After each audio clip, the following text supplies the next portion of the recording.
Okay, so let's try all of that again. I'm stupid. That's a problem. Uh,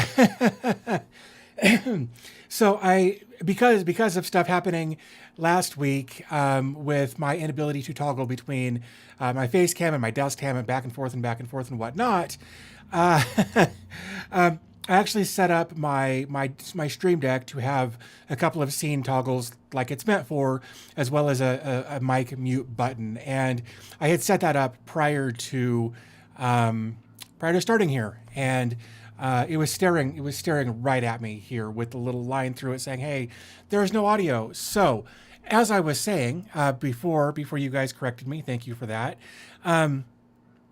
Last week, after the video went live, or after the live stream was basically made a VOD, a VOD, video on demand, whatever. There was one comment on that video that just said, "Hey, your audio is too low." So I've turned up the audio about 10 degrees.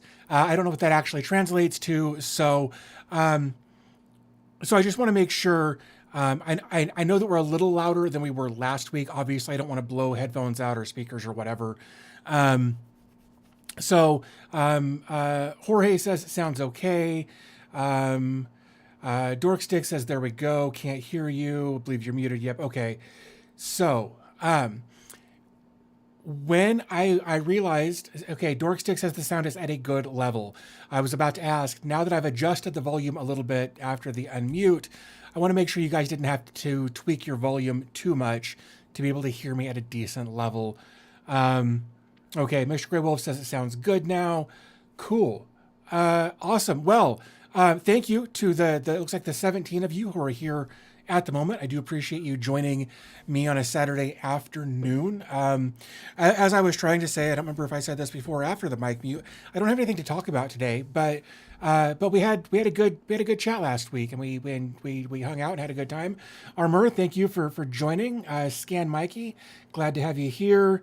Audubon GS says all good. Thank you for confirming that. Really do appreciate it. Yeah, no, not really much of anything going on. I feel like that light is too bright. Maybe I should just suck it up and quit being a wiener. Let me turn that down just a little bit. It keeps catching the corner of my eye a little bit. And of course they're attached. Let me just bring that down a little bit, just like so. I think. Okay. I think I can make that work for me. I think that's less intrusive in the corner of my eye there. But no, nothing going on this week. We chatted last week. We've talked about that already a few different times. I gotta say, like the last couple of videos that I've put out, you guys have just done amazing views with, and I super appreciate you. The web check, the OSINT video that I did Tuesday or Wednesday, must have been Wednesday morning, is doing really well for my channel, like 12,000 views already. The hoarder video is doing like 16,000 views. So I want to thank you guys for that. That has really kind of re-sparked even more desire to keep creating videos now that you, especially, I don't say now that, especially since you guys seem to be enjoying them. I really do appreciate it. There was on that web check video, that OSINT website thing, somebody was trying to argue that it wasn't an OSINT application or dashboard or website or whatever, that it was not OSINT. And when I asked them to clarify, they never responded. So I thought that was interesting. But anyway, that was just one of those little things here. I'm going to drag this over so I can actually see what you guys are saying. Jason or Ferris, thank you for the donation. Super appreciate that. That's really nice of you. I do appreciate it. Let's see. Sounds good. Craig McIntosh is here. Dude, glad to see you here again. Appreciate you hanging out. Def Colony says, have you seen the web archive hack? Yeah, I have, and it's crazy. It makes me sad that people think that is the appropriate thing to do, to limit people's access to knowledge, for whatever, whether it's to ransom them or just limit people's ability to know more things, whether that's banning the teaching of history or banning books or whatever. That's as political as I'm going to get here. But I think anybody who deliberately limits the access to information should jump off a cliff. And parachute is optional, you know. But yeah, I have seen it. In fact, I've actually thought I've started looking at doing a video about a Docker container called Archive Box. Look, it's obviously it's not a replacement for Web Archive. Obviously, not a replacement for that. I think Web Archive has like 100 petabytes of data on their servers. The other day, when all of this was still kind of actively happening, one of the librarians there had tweeted about the data is safe. So I'm glad that they've got a good backup strategy. I can't imagine. Well, a couple of aspects of that. One, what that backup strategy looks like would be bonkers in my head. My brain can't process numbers on that scale.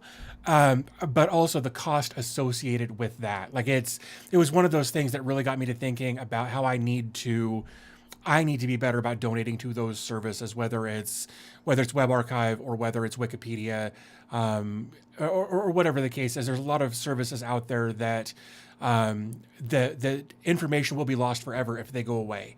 And I gotta figure out a way to start working more donations into my budget, I think, because I can't imagine if some of those services went away, the amount of information we would lose. Let's see. Mr. Hyde says totally agree. We got some flags. Def Colony says attacking the Web Archive is like watching the Library of Alexandria burn. I totally agree with that. I would. I know that obviously it's been a really long time since the Library of Alexandria burned, but I can't imagine the records and the information that was lost when that happened. And of course, that was the point. That was literally the point of them burning that library, was to get rid of all of that information that went against their beliefs. That's just crazy.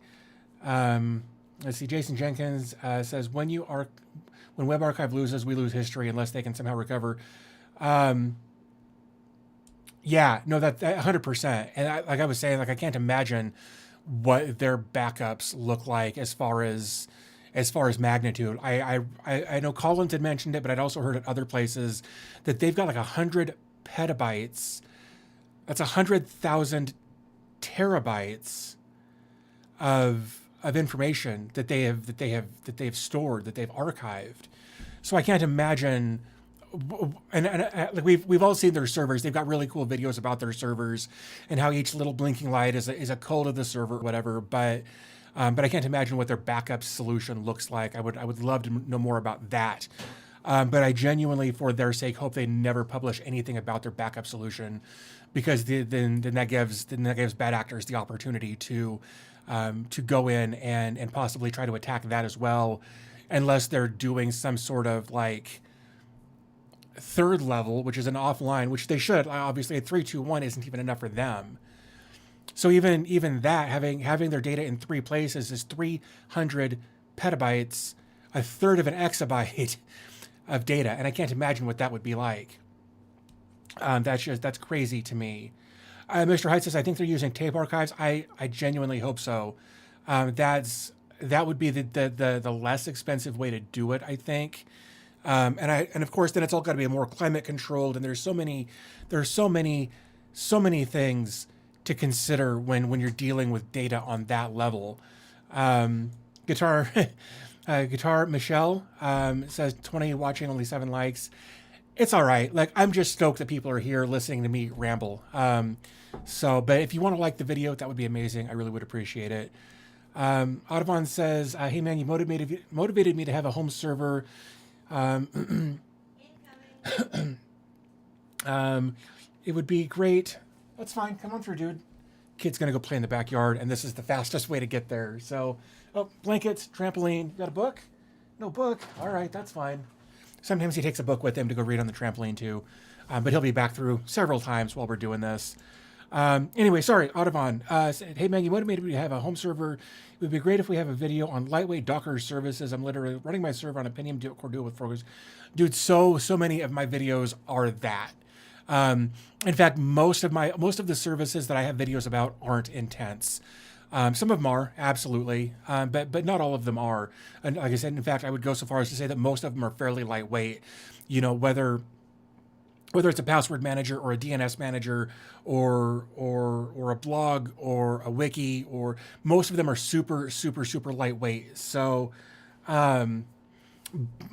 but dig through my library, my playlists, that sort of thing. You'll find that most of them are actually pretty lightweight, and you should be able to run them pretty easily. Because here's the thing: unless a Docker service is actively being utilized, it's not doing anything. Now, when I say that, it could be somebody actually like interacting with it, or it could be, you know, maybe the server's being backed up or whatever, right? But if it's just sitting there doing nothing, it's just sitting there doing nothing for the most part. Some of them have RAM usage and that sort of thing. But for a long time, my entire home lab was on a Raspberry Pi 4 gig. 8 gig, I lied, it was an 8 gig, but it was still a Raspberry Pi. And it was perfectly acceptable.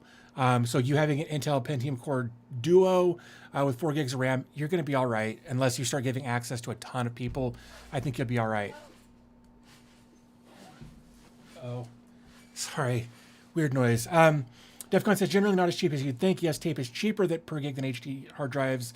But to use any modern tape media, you must also have a large fixed cost independent of your... Yeah, I believe that. I do remember that. Oh, sorry, yeah. Sorry, I'm reading two comments simultaneously. Yeah, no, again, I can't imagine their infrastructure costs. In fact, I would be curious. I'm actually gonna go look. Web archive infrastructure cost.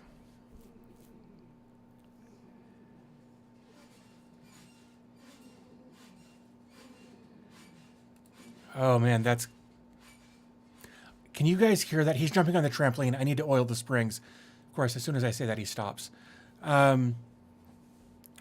Let's see here. Thomas W says, I remember when you only had a few SBCs and a PC to start. Yeah, look, man, it was how I got started. And the reality is, if you guys didn't watch my content and companies didn't reach out to me, that rack wouldn't exist. Like that is in large part to you guys watching my content and interacting with it and that sort of thing. In fact, even some of those SBCs would still be the same thing. Like the I think I bought a Raspberry Pi.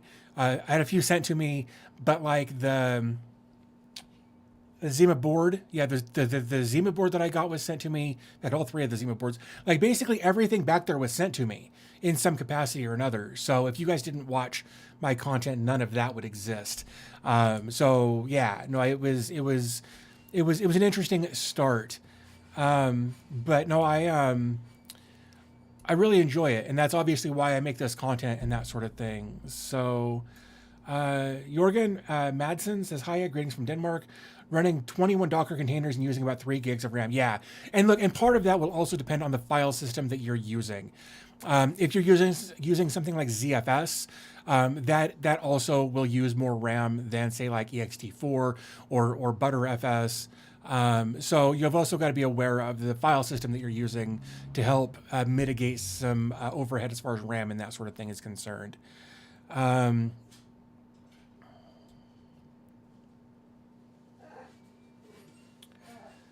You need a SAS. Oh, and you need a SAS controller. There's also minimum write speed for optimal performance. So you probably need some intermediate high performance. Yeah. You definitely need.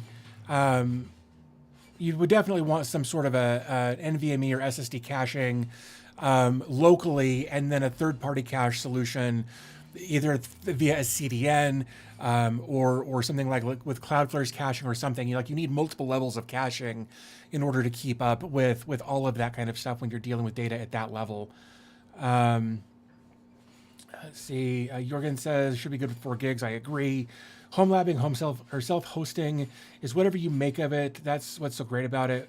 Want to do it on a single SBC? Great. Want to do it on a full rack? Yeah, 100%. Like you can, and look, you depending on what your needs are, and even going farther, depending on what your wants are, you can kind of adjust your home lab to facilitate that, as long as, of course, you've got the budget or whatever. But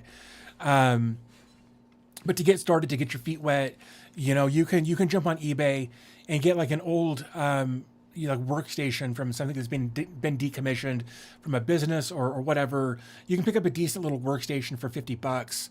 Throw a couple of hard drives in it, throw some RAM in it if it doesn't already have RAM in it anyway, and get yourself set up really inexpensively and have a decent little machine that'll get you going pretty well. Um, let's see. Ferris says, I remember my first server, a Dell R420. Now I have a 36 base Supermicro X11 TrueNAS, an R740 XD, among others, and I'm small fries compared to, dude, I have seen some crazy home labs like on Reddit and whatnot that are just like, that's not a home lab anymore. That's a data center in your basement, right? Like I can't imagine like this. This rack, because of what's in it, only pulls like 500 watts, which I understand is 24 kilowatts a day. Like I get it. Luckily, power where I am is relatively cheap. But yeah, no, like this is people will laugh at this. I'm stoked that I've got this, but I have seen like data centers in people's basement. I'm just like, sometimes co-location is a thing, and maybe you just move that over there. But it's a hobby that people really get into. So, Mr. Hyde says, my home server is a retired laptop with a dual core 6th gen i5, and it's running so many things without a problem. I think it's about resource management and Proxmox and Portainer more than hardware. That's absolutely true, and that's kind of what I was leaning at earlier when I said something about your file system matters in that case. If you've only got a few gigs of RAM, you'll take a performance hit, but you don't necessarily want to think about ZFS in that case, because ZFS will end up taking up at least some of your RAM, depending on how you've got it set up. So, Tom Snowy says it's all up to your wallet on how far you can go with the home server setup. That's absolutely true. Started my home lab on an old desktop i3 with 4 gigs of RAM that I got free from work, ran FreeNAS with a Plex jail. That's awesome. Absolutely. My first home lab, I don't remember. I know it was an AMD FX series processor.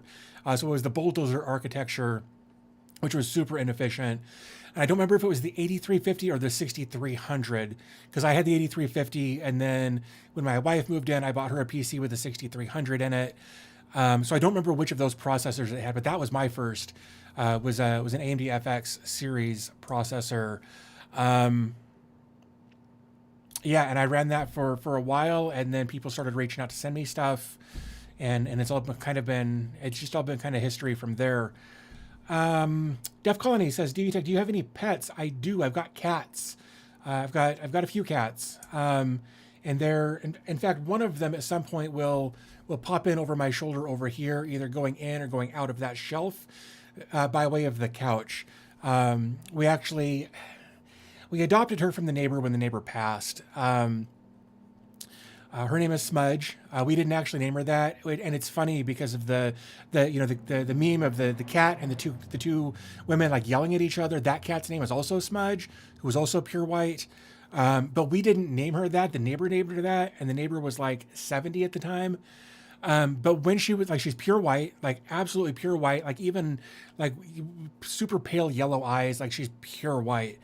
But when she was born, like right on the top of her forehead, she had this one little black smudge, which is black hair right there. And eventually it all went white. But because of that, the neighbor named her Smudge. And then of course the meme came out and the whole bit, but it was just funny how that worked out. I've also got her brother, who is a Russian blue. And we've got his mom as well. And she's also pure white, but she's so dumb. I actually call her Dum Dum. She's a dumb cat. She's very sweet. She's very kind, but she's very, very dumb. Dimitri, hi. How's it going? Glad to have you here. I really appreciate it. Dev Colony says, have you seen the mini forum MS01? Dude, I want one. I don't have the budget for it. In fact, we talked about that a little bit in the last live stream. Do I have it over? Yeah, so I can't even show you. I've got one of the Miniswarm HX90 over here that I used in a video series a couple of years ago. And it's a great little machine. It's not, believe me, it's not an MS-01. But I actually reached out to them before the MSO1 came out. Like I reached out to them like a year ago or something. Was like, hey, I've got one of your products. I really like it. I'd like to work with you to possibly do some collaborations and share your product with my audience. And they never bothered to respond. However, that seems to be the case with them. It seems to be, from my experience and talking to others online, that if Minis Forum wants to work with you, they will reach out to you, but they are not likely to return an email. Like I said, I've talked to some other people online who have reached out to them, and they've never gotten a response either. So that actually made me feel a little bit better. But I would love to take a look at an MSO1, or maybe a couple of them, and come up with some sort of a cluster thing. Maybe 3 of them for the actual full high availability cluster. But dude, they've got like 3 NVMe slots. They've got a PCI Express slot. Dude, they're great little machines, but yeah, I can't afford one, and they won't return my calls, so to speak. So, let's see. Ferris says, if I was starting a home lab today, I'd probably start with a mini PC. B-Link Minis Form a good option. There's also mini PC Reddit with a pinned giant spreadsheet comparing mini. Yeah, there's actually. I agree. I agree with both of those. I've had mixed results with B-Link. More on the software side of things, which at that point it doesn't matter. But I've actually got a B-Link that was sent to me that I never reviewed because I was in a bad headspace and I was having a lot of problems with the operating system. And then I stored it and then forgot about it, and then I found it the other day, and I feel like a jerk because I never reviewed it. But yeah, no, B-Link's a good hardware product. I think I ran into a situation where there was a problem with the OS, because every time I tried to do anything, it just locked up on me. And that was a Windows 11 issue, I think, more than a hardware issue. And one of these days I should review it and just throw, I don't know, Proxmox or something on it. And maybe actually replace the N100 system I've got back. Here's my Proxmox demo server. I've got it. Hold on. Yeah.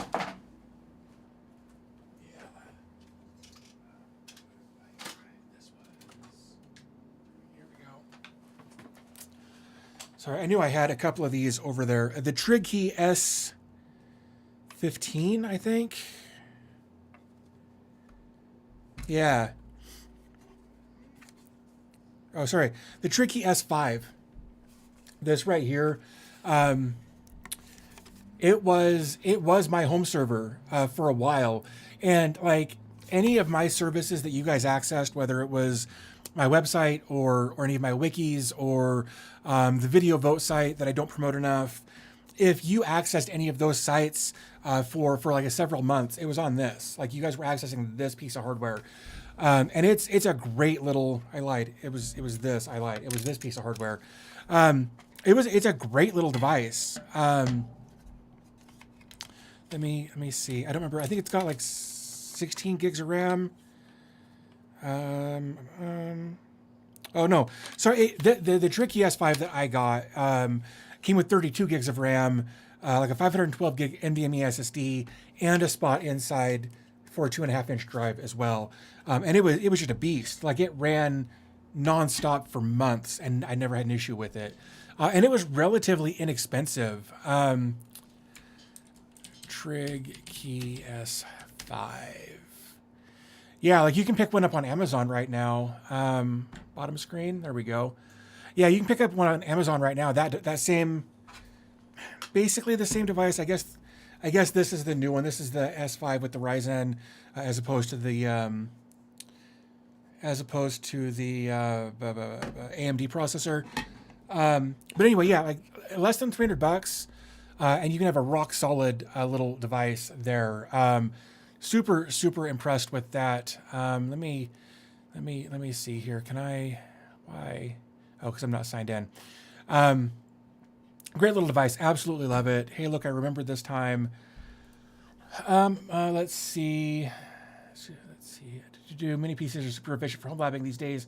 Between the cores that are included on some of those and the ability to get more than 32 gigs of RAM, yeah, absolutely. Like a lot of these, like the Asus mini PC that I'm currently using as my primary desktop, Look, it's a great little device. I think it's overpriced for what it is. And I know that's, I thought that from the moment that I saw the price tag on it, if I'm being completely honest. But it'll support like 96 gigs of RAM. Plus, it's got an NPU and it's got the iGPU that can be passed through. It's a lot of processing power. All right, dude. It's a lot of processing power. I just wish they would bring the price down on it a little bit, but it'll support 96 gigs of RAM. Let's see. I'd reinstall any OS on me, especially after that one brand. Oh yeah, no, so that one brand, yeah, the 8008. It's actually up on my shelf that you can't see. I've got the 8008 up there. And they've actually reached out to me recently, and a couple of times recently, and I'm like, look, I would love to have the confidence to work with you guys again, but after that, I don't know if I can.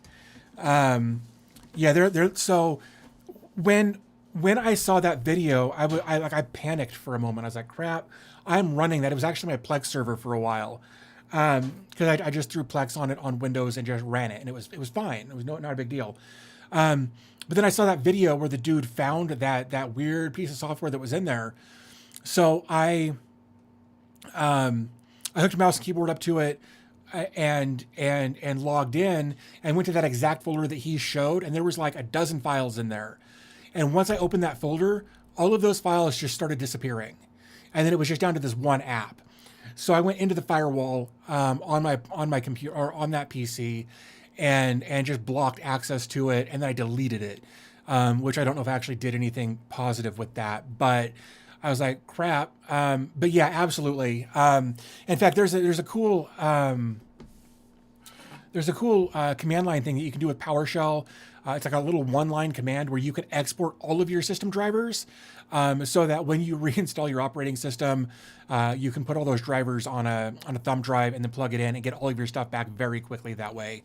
I've run into situations where, like one of these devices might have, what is an IV226 or I226, like 2.5 or 10 gig network controller on it. And for some reason, Microsoft or like Windows 10, Windows 11 doesn't have that driver by default, but having those drivers exported onto a USB drive made it super easy to bring all of my hardware back very, very quickly. But yeah, no, you should absolutely reinstall your operating system as soon as you get it. Like I would log in, I would export my drivers and then just reinstall. It's just safer to do it that way. And now that Windows is using primarily digital licenses, you don't have to remember to find your key or any of that. You just select the same version of Windows, reinstall it. It's like, cool, you're good to go, which I super, super appreciate. I know a lot of people are anti-Microsoft. I'm not pro-Microsoft. Because I use Adobe, and Adobe will never make their software Linux compatible, I'm kind of stuck on Windows without setting up a VM and all that kind of stuff. So yeah, it's a trade-off, but it's a trade-off I'm willing to make. But yeah, you should always just, when you get your device, you should export your drivers, reinstall your operating system, reinstall your drivers, and go from there, just so that you know you've got a good clean install. So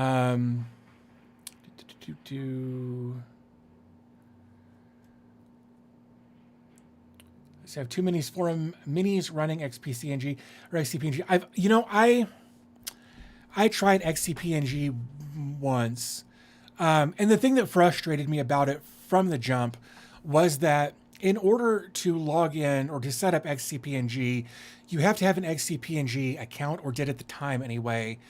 And then once you have to set up that account, and then you have to start your installation process, and then you have to log in with basically your cloud account to log into your local hardware. And I didn't like that. I'm sure the software beyond that is probably fine, probably even good, but that was really off-putting for me and really tainted my opinion of it from the very start. It's why I really do like Proxmox, because I can just log in. Like, I create my account locally, I can just log in, and I don't have to worry about connecting to a remote server for authentication. I'm not sure what their logic is for that. Let's see. I have a B-Link SER5 for work. And now you got me wondering, what is... I feel like... Oh, I lied. It wasn't a B-Link. I am a stupid liar. Sorry, the PC that I forgot about for so long was actually a Geekom. Like it's still got the original plastic on there because that's all the farther I got with it. But it's got 32 gigs of RAM and a 512 gig drive in it as well. It also has the option to slide a 2.5 gig drive in there as well. So yeah, I lied. It wasn't a B-Link. It was a Geekom. I do apologize for misspeaking there. The B-Link SER5. I feel like I had one of those or looked at one. Oh, no, I absolutely had one of those.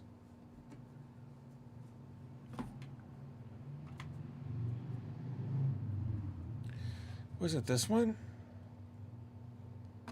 Oh, this was okay. So no, I lied. Oh, so it was the SEI that I had. Yeah, the B-Link SEI was actually the one I was talking about, and it's crazy to me, and I don't know why. Like, tell me those weren't made in the same place, and you flip it over. Tell me those weren't made in the same place, just with a different logo engraved into the case.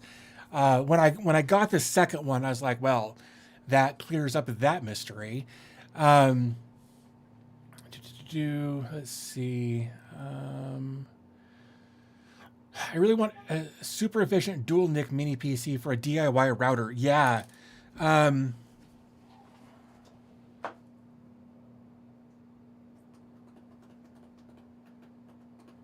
Oh, you know what it was? I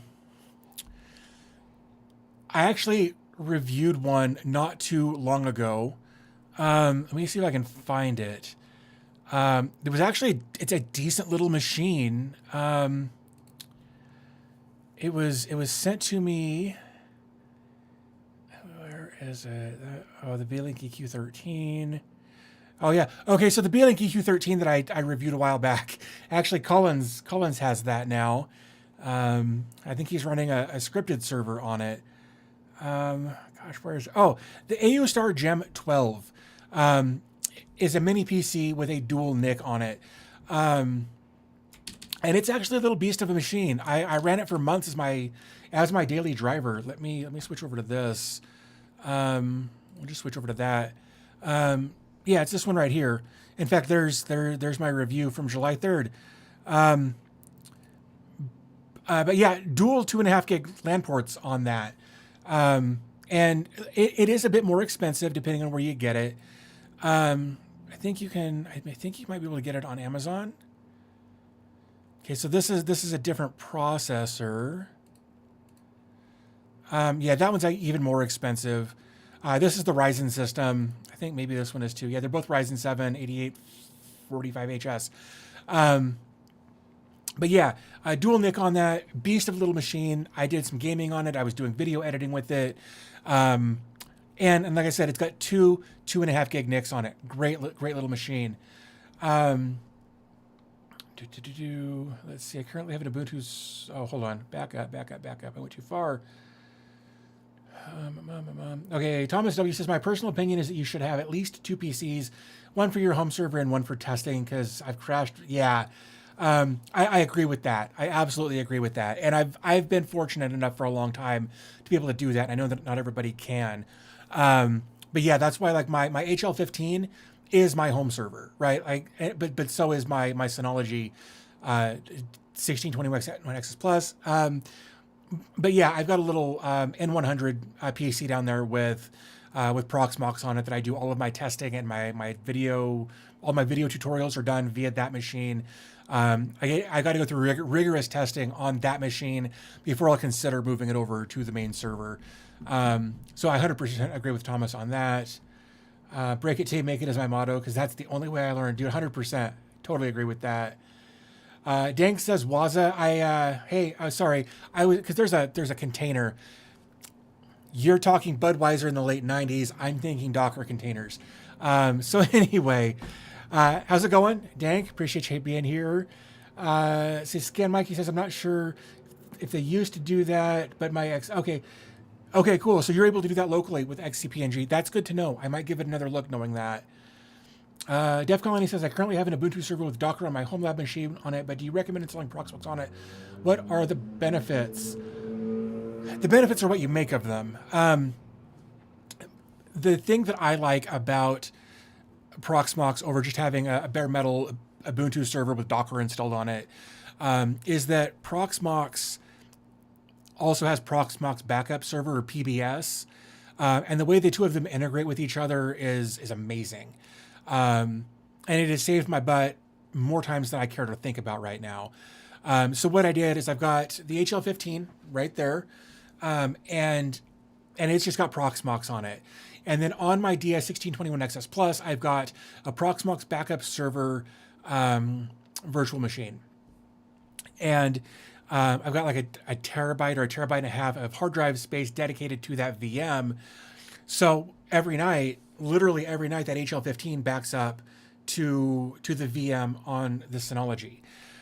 So if something goes wrong, or if you crash something, you crash a VM or a container or whatever, you can just stop that VM or that container, make sure you've got a backup, delete that container or VM, and then just go back over and restore it. It's super. In fact, you don't even have to log in to the backup server to do it. You can just go to the storage on your local Proxmox server. You can go to the backup storage and select your Proxmox container or VM or whatever, and just restore it from there. It's super, super simple. Also, to go along with that, the isolation between, like I've got an overly cautious setup in some regards, but a very careless setup in other regards.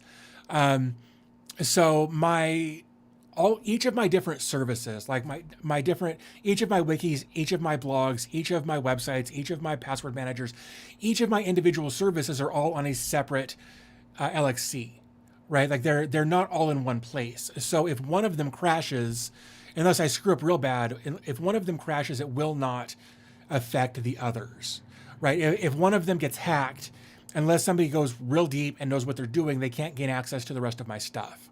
I have mitigated a little bit of that by making sure that each of my LXCs is unprivileged, but that's still not a guarantee on anything. But let's say I crash my dbtechreviews.com website with an update or or whatever. Like I update the container, I update the software on the container, whatever, and something goes tragically wrong, I can restore back to whenever I want that particular service without affecting any of the other services on my system.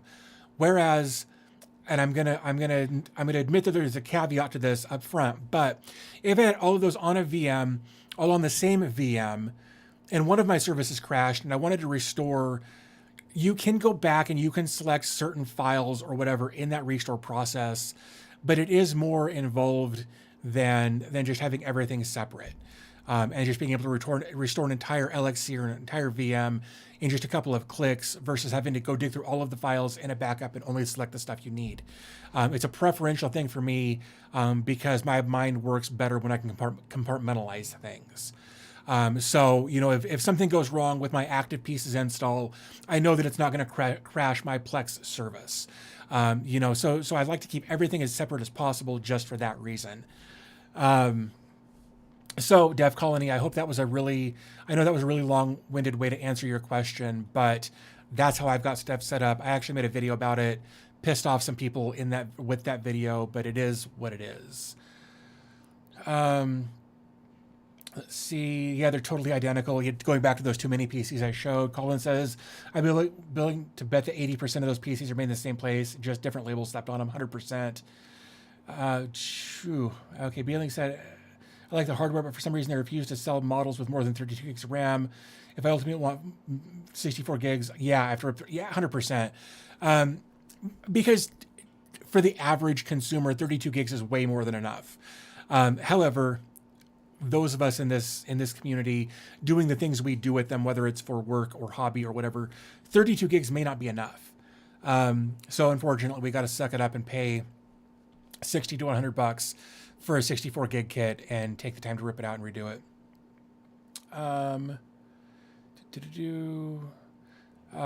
Scan Mikey says he's got the minis for him in NAB6 and it has two 2.5 gig NICs. For $500, you can get the i5 version of the MS-01. That's a great option as well. JD, thanks for joining us. Glad to have you here. Cultural Media, I apologize. I didn't mean to skip you there, but thanks for joining. Dang. Let's see. I love the spontaneous commercials. Yeah, I do that. Need to change my the name to my Discord a little bit more. Did you use or try OpenSense? Is it any good? I don't know. Here's the thing. I am not a firewall guy. There are some firewall guys. Tom's Hardware, he does a good job with it. Wendell at Level One Text does a really good job with that stuff. I'm not that guy. The different rules and the configuration of different rules is very intimidating to me, if I'm being completely honest. I've got my enterprise solution for my network, and I've implemented its internal its internal IPS, IDS, firewall stuff, and it's just kind of all cranked up, and I don't have any ports open, and it's been really good. But as far as like OpenSense or any of those, I'm not the guy for that. Thomas W. said, I love the Discord just told me the DB Tech was live a couple of seconds ago. Yeah. Let's see. That's crazy. Yeah, I've got a bot set up on an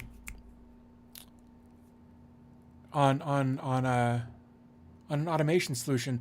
Anyway, I've got a bot that anytime I publish a new video, it posts everywhere. I also posted, and Collins also posted, so I'm not sure what happened there. That's crazy that you're just now finding out. But I'm glad you're here. So thanks for hanging out. Mandy, thanks for joining. I'm glad to have you here. James Collins says, I didn't think I would ever have a device with more than 16 gigs of RAM. Now 32 gigs is my baseline for anything I use daily, and my servers have at least 64. Two of them have 128. Yeah, dude, I get that. Like, I really get that. I thought I was just the king of everything when I jumped to 16 gigs of RAM. But now, and I'll caveat this as well when I get there. Oops, not that. Let me jump back over to here. This is, yeah, there we go. You can see it. Like this. I don't know. I'm gonna full screen this and scroll in. Oops, if I can remember which way to do that. Oh, darn it. I never in my life thought I'd have any system with 256 gigs of RAM, and I'm using 186 of that. Now, the caveat that I mentioned earlier is all of this is running on ZFS, which will affect your RAM usage, because a lot of stuff gets stored in RAM for faster access, that sort of thing. But yeah, 32 gigs is absolutely a base. 64 if you need it, and then servers should absolutely have a lot more than that. Where did it go? There it went. That was dumb. There it is. Let's drag you over there. Man, one of these days I'm going to be good at this. Let's see. OpenSense is decent, nice plugins. OpenSense. Joseph Finley says, me is my firewall guy. That's awesome. Just for some reason, firewall rules intimidate the crap out of me, because if I screw it up, then my family loses access to the internet. On the other side, if I screw it up, everybody gains access to my network. I just don't want to risk it. So I use the solution I've got, and I've been fortunate to never have any issues. JD says, but with built in with tail scale, head scale, if you want to just host, and it's been rock solid. That's awesome. Yep, Collins covered that. To be honest, at this point, I just set them all up with Ansible, so long as the firewall support. Yeah, and I've played with Ansible a little bit. However, I've turned all of my Ansible stuff off. I've actually had it off for a few weeks because I've got my scheduling screwed up, and I need to change when things happen with the updates and that sort of thing. Like I've got Ansible set I had Ansible set like Sunday or Saturday morning to run updates on all of my LXCs. And that ran fine, but then I had it set up Sunday morning to run updates on all of my VMs at like 5 or 6 o'clock in the morning, which would be fine, except that I've always got Plex. Well, my wife and I have Plex running all night, right? Where we need the background noise because we've got noisy neighbors behind us, and the kid's often noisy even when he's asleep. So we just have Plex running with a show of our choosing at the moment. And what was happening is that it would do an update and it would kill our Plex. And then when Plex would come back up, because of the way I had a Home Assistant set up, it would turn on our lamps above our head, and it was becoming very disruptive. And I've just been kind of lazy about going back in and fixing my schedules, though I did fix Home Assistant to not turn on the lights when the TV turns on. So yeah, I had some wonky configurations, which is again why firewalls terrified me a little bit. So I need to go back through my semaphore stuff and reconfigure some things to do the updates. Like right now, I get updates through Godify and Watchtower. Like Watchtower will check every 24 hours if there's an update on any of my stuff as far as containers are concerned, and then send me a notification via Godify, and then I just log in and do the updates, and it's fine. I finally, like all of my LXCs have Portainer installed on them, but I finally set up agents on all of them so that I can access all of my container instances or whatever. I can access all of my Portainer instances, it's the better way to say that, via a single dashboard, and that has saved me so much time. But yeah, I've still got some more configuration stuff to do before I'm actually really happy with some of it. Let's see, 16 gigs of my Synology. Travis, dude, thanks for joining us. Appreciate you being here. 64 gigs of my PC, 128 gigs in my Unraid build. There's nothing wrong with that. One of the things that I've had an issue with for a long time is with Synology. I love them. They were the first big company to reach out to me and send me a beast of a machine. Again, I keep saying it, but it's the DS1621XS Plus. They sent me like a $5,000 setup when I had like 25,000 subscribers. And I've been working with them since. They've been great. But their thing where they're like, oh well, we only support this, our RAM. We only support these hard drives. I hate the way it's worded, and it sounds like, well, the device won't support third-party RAM, or the device won't support certain hard drives. No, they won't give you tech support if you don't have their specific things in. And I hate the way it's worded because it scares people off away from that. Like that 1621's got 32 or 64 gigs of something else, and it's not ECC RAM. And I know some people will get their feathers in a ruff about that, but not everything needs ECC RAM. I've been super fortunate so far to never have an issue with the RAM that's in there, even though it's not on their approved vendors list. I plugged it in and it worked, and it's been fine for the few years that I've had it in there, just as it is. So it's one of those things where I feel like certain marketing is done deceptively to scare people away from spending their money somewhere else. And I know that Synology does that. But if you know that you don't have to do that, you can get around it. It's a weird cyclical thing there. JD says ZFS is RAM hungry. Ideally, you want one gig. JD says you ideally want 1 gig of RAM for every terabyte of storage. I've heard both sides of that, and I've heard a lot of people call bull crap on that, but I've heard a lot of people say it's true as well. I don't know. I'm not the guy to get into that debate. Mr. Grey Wolf says, I'm replacing a TrueNAS scale server running with an AMD FX Vishera H hardware with something far newer. Any opinion on should I reinstall TrueNAS, or would Unraid be a better choice for a home lab? I don't know. I've run TrueNAS a little bit, but not enough to have an opinion on it. Like, it was fine. It's like when I first started learning Open Media Vault, it was learning the steps to do the thing you wanted to do. And I learned that, and I made a lot of videos about Open Media Vault, 5, 6, and 7. And I'm sure that if I took the time to get familiar with Unraid or TrueNAS, I'm sure I would have the same experience with that. But I'm kind of a pleb in certain respects. Like, I've got 2 Synology NASs and a TerraMaster NAS back there, and they work. And again, I know that I'm in a privileged position. I'm aware of that. And I think being in that privileged position has made me lazy, because I don't have to learn TrueNAS. I don't have to learn Unraid. I can just use the OS that comes on the NAS, and I'm good. Though I did make a video about how to install TrueNAS Scale on a TerraMaster device once, and that was actually kind of fun. But that's been my only experience with TrueNAS, so I don't have anything to say about either of those, other than I know a lot of people use both. Travis says he absolutely loves Unraid. Unraid no longer sells licenses. You rent. Oh, you have to rent or subscribe for an Unraid license. That sucks. Yeah, that would absolutely push me towards TrueNAS if that was the case. Let's see. Collins says I knew it was going to do that. TrueNAS Scale is free, and the upcoming release supports a new Docker handling system, Compose versus Kubernetes. I'm actually really glad to hear that. I never had the need for Kubernetes. Yeah, Unraid is a very good option also, but you got to look at the cost for the annual subscription. Didn't used to be at Unraid, now TrueNAS Scale is way better. Just got a B-Link SEI 14 migrating my Proxmox cluster from 3 Dell Mini PCs to this. Yeah, dude, that's awesome. That's I love being able to know that these small devices are so powerful that you can use one small device to replace 3 big devices. I love that.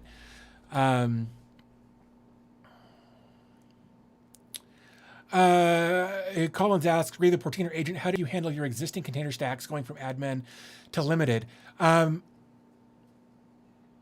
Okay, you know what? Screw it. I'll just show you. I'm not going to get into any of the real specific stuff here, but let me switch over to my desktop here. Let me get this out of the way. So this is my Proxmox server, right? We have established that more than once. I think it's this one. 185. 9443. I don't remember if it's 85 or 86. We're gonna find out. You know what? Let me do this. Let me get logged in, and then we'll take a look at this.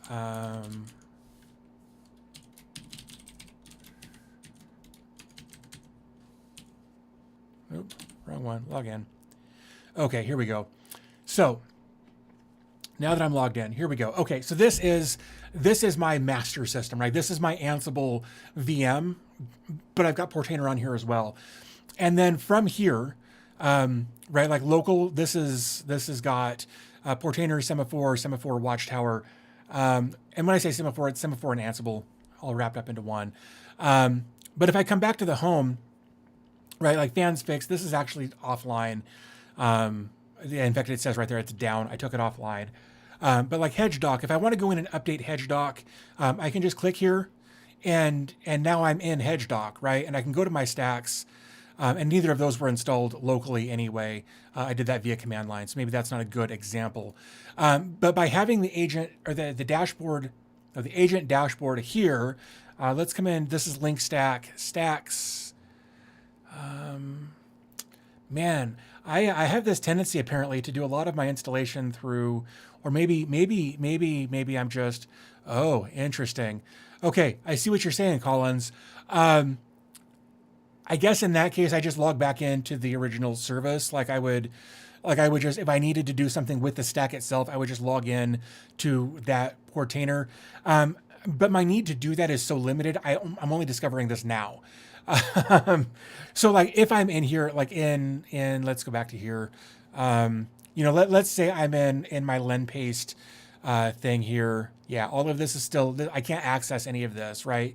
Because as you pointed out, because I'm doing it remotely, if I need to update, this container, I just come into here, I click recreate, I click repull image, and I click recreate. If I needed to modify the stack or something like that, then I would figure out what the IP address is for this service, and then I would just log into that Portainer to do the more nitpicky stuff.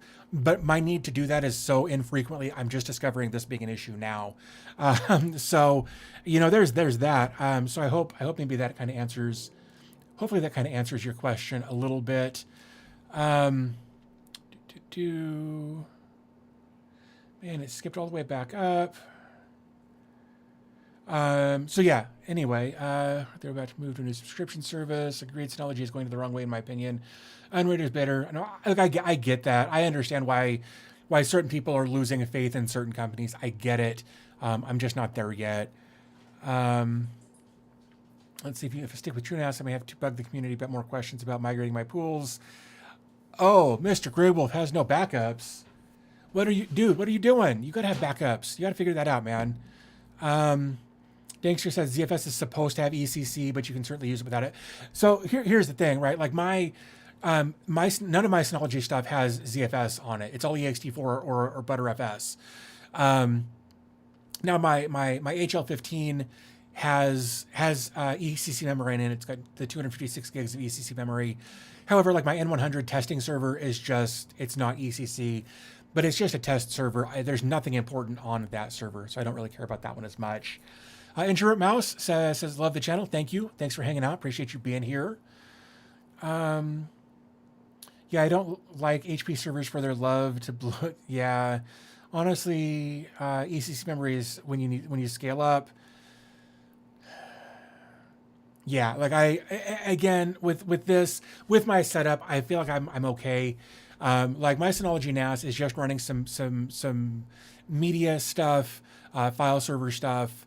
The only issue I've ever had with it is I lost an 8 terabyte drive in it a while back and made a video about it, and I threw a new drive in it, and it's been fine ever since. So, file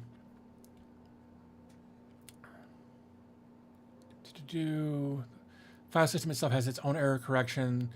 Lawrence over Lawrence system even agrees that it isn't necessary, but it's best practice. Sure. If you're running, man, the scroll on this today is killing me. If you're running ZFS for production, ECC is the way. That's fair. I have a Dell R720XD running Proxmox. I don't want to spend the big bucks on 2.5 drives for storage. I have 50 plus terabytes and 3.5 inch, so a second server seems like the better idea. Yeah, 100%. And you'd want to have your backups on a separate system anyway. You don't want your data and your backups on the same hardware, because if that hardware craps out, you're boned. Oh,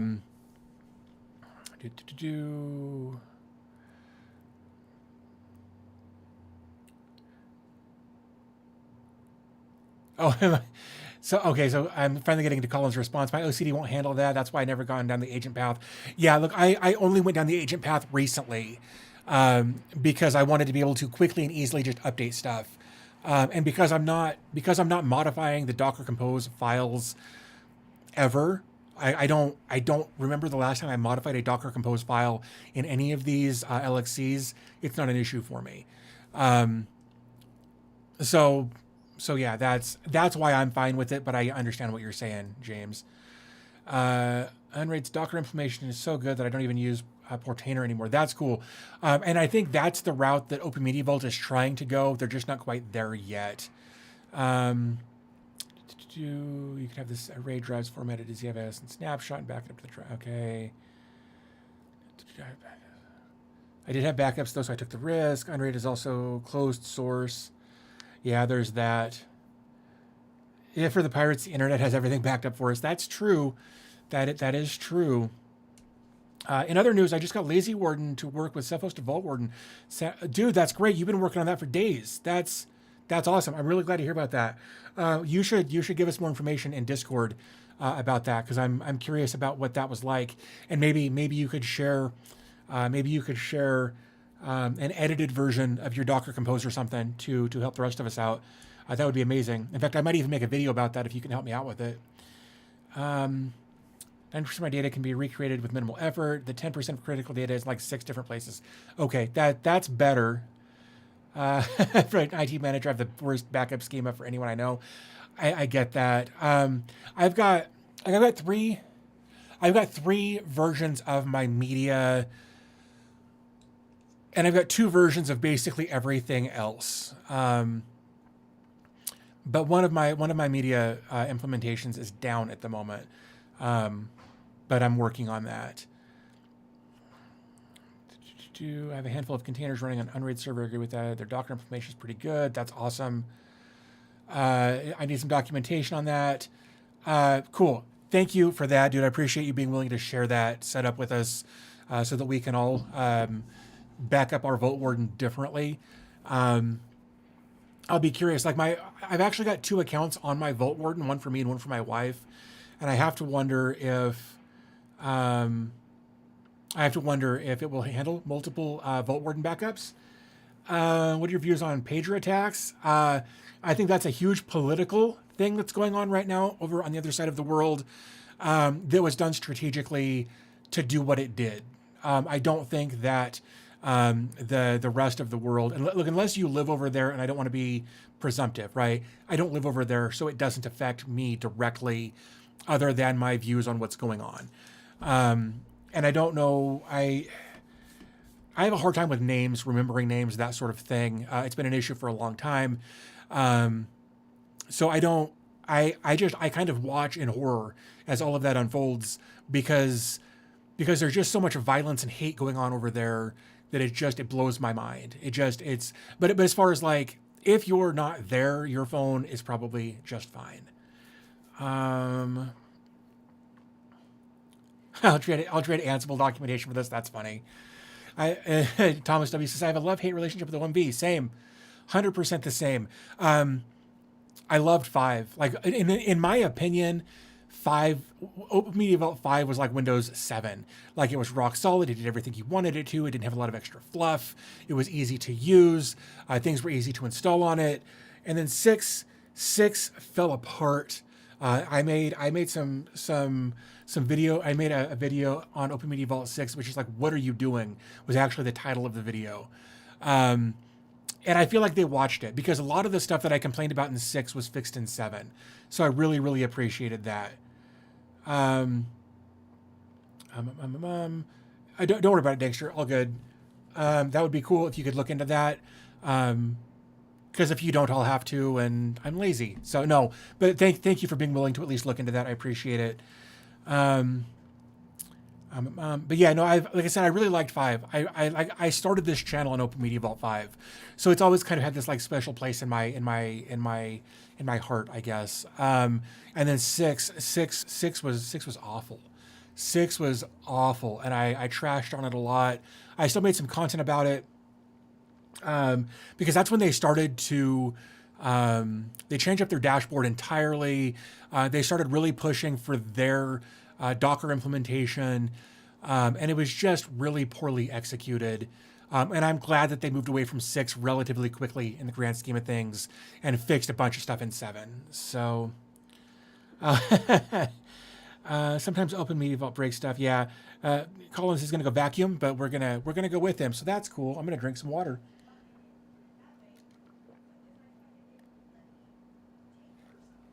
Oh man, oh so good.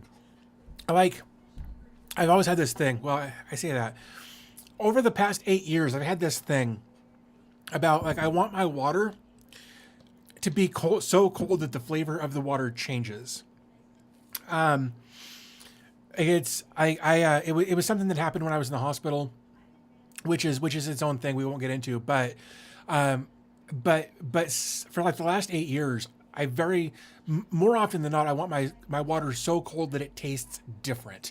And that's kind of what was going on there. That's why I couldn't put the cup down. I've got this other weird thing, whether it's water or orange juice, and it's usually only one of those two things. When I start drinking, sometimes my body's just like, no, this is you for a minute. Like, you're going to keep drinking for a while. And I just, it's this weird thing. Like, once I start drinking, I can't stop. Like, I will easily put one of these down in a single go. And that's, I don't know what it even says. I don't want to spin that too much further. I don't know. It's like 18 ounces or something. And I can just down that in one go without even thinking about it, because sometimes my body's just like, nope, keep drinking. You're just going to stay here till this is gone. So anyway, yeah, the OMV thing that you have to confirm many actions 2 times is really frustrating. I agree with that. However, it's not just Open Media Vault that does that. There are several other systems that I've run into over the years that does something similar. I think the first time I ran into that, I don't remember if it was Joomla or Drupal. I feel like one of them did that for a while, where you would have to save one spot and then save in another spot to get everything to take. Um, but yeah, no, it absolutely can be frustrating. Although I do appreciate that they're like, hey, you didn't save. Like if you try to leave that page, they're like, hey, you didn't save. Do you want to save first? I appreciate that little warning as well. I'm with you. I cannot drink room temperature water. Yeah, I got to be like room temperature water is acceptable if it's the middle of the night and I've got cotton mouth for some reason. And I know some of you are going to make the correlation that I live in Colorado. Actually, I haven't touched this stuff in a while, so that's not it usually. Let's see. Jason Jenkins Ferris says we should have a discussion on which of us has had more hospitalizations. Right? Yeah. Look, I've only actually had 3. I've only had 3 hospitalizations. 2 of them were in 2016, and then one of them was January of this year. 2016, the first hospitalization was 5.5 months. I checked in February and got to leave in July. And there was no going home during any of that. I was just in hospital that entire time. And then the last week of August, I spent 3 or 4 days because there was something weird going on with my condition that they just wanted to monitor. And everything was fine. Everything was fine. Like I was recovering. I was doing a lot of in and out, doctor visits, that sort of thing. But then in January of this year, I spent about 3 weeks in the hospital. And it's funny that like 2016 was terrifying. 2016 was a rough year with my medical stuff, but January of this year was equally crazy for different reasons. Like I've got my lungs are trash, my heart is trash, my kidneys are trash. I've got brain damage. Yeah, that basically I think that's everything, right? But all of that stemmed from 2016. In 2016, I lost about 30% of my lung capacity to multiple alveolar hemorrhages. But then this year, or in January of this year, well, it was actually December of last year, I apparently picked up pneumonia, which in itself can be kind of scary. Finally went to the hospital, went to my doctor. The doctor's like, go to the ER. They can help you. I can't. So I went to the ER and they admitted me. They found out that I had pneumonia. But then they also found out that I had bilateral pulmonary embolisms. Again, that's the blood clots in both lungs. And I had blood clots in my left leg. So while they were treating the pneumonia, they were also treating the blood clots. And they got kind of everything under control. And then things tanked again. So I went back and I was there for another week. And they got things back under control. And that second visit, like while I was there for the second visit, stay, whatever, I contracted COVID from my roommate. So there was a period of time that last stay in the hospital in January where I had pneumonia, COVID, bilateral pulmonary embolisms, and DVT, again, the blood clots in the legs, all at once. And I was on like 40 liters of oxygen. I actually made videos about it, but January was a really crazy, like I had like multiple things simultaneously. It was a crazy month to go through all of that stuff, one thing right after the other. DB listing all of the things he has, bro, might be faster to list. Dude, my wife and I have made the joke about it's often faster to say what still works properly.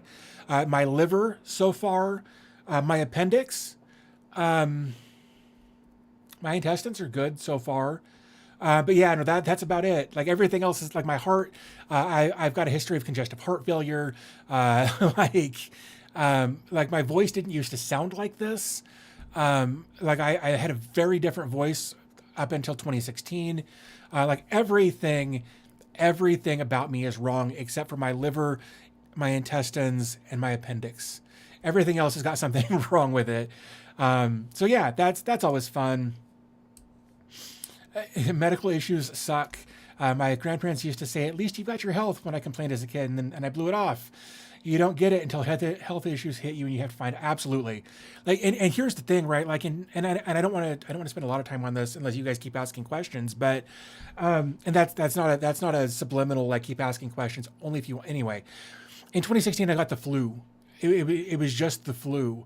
And I had it for a couple of weeks. And my girlfriend at the time, who's now my wife, was like, you got to go in, go have them look at this. And They did. They diagnosed the flu. They're like, hey, something didn't sound right when we were listening. We want to get some imaging. And they're like, hey, your heart's too big. Off to the ER you go. And that was February 23rd of 2016. And I finally got to go home in the latter half of July.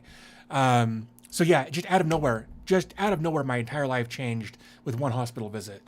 It was an urgent care visit. Everything just changed in that moment.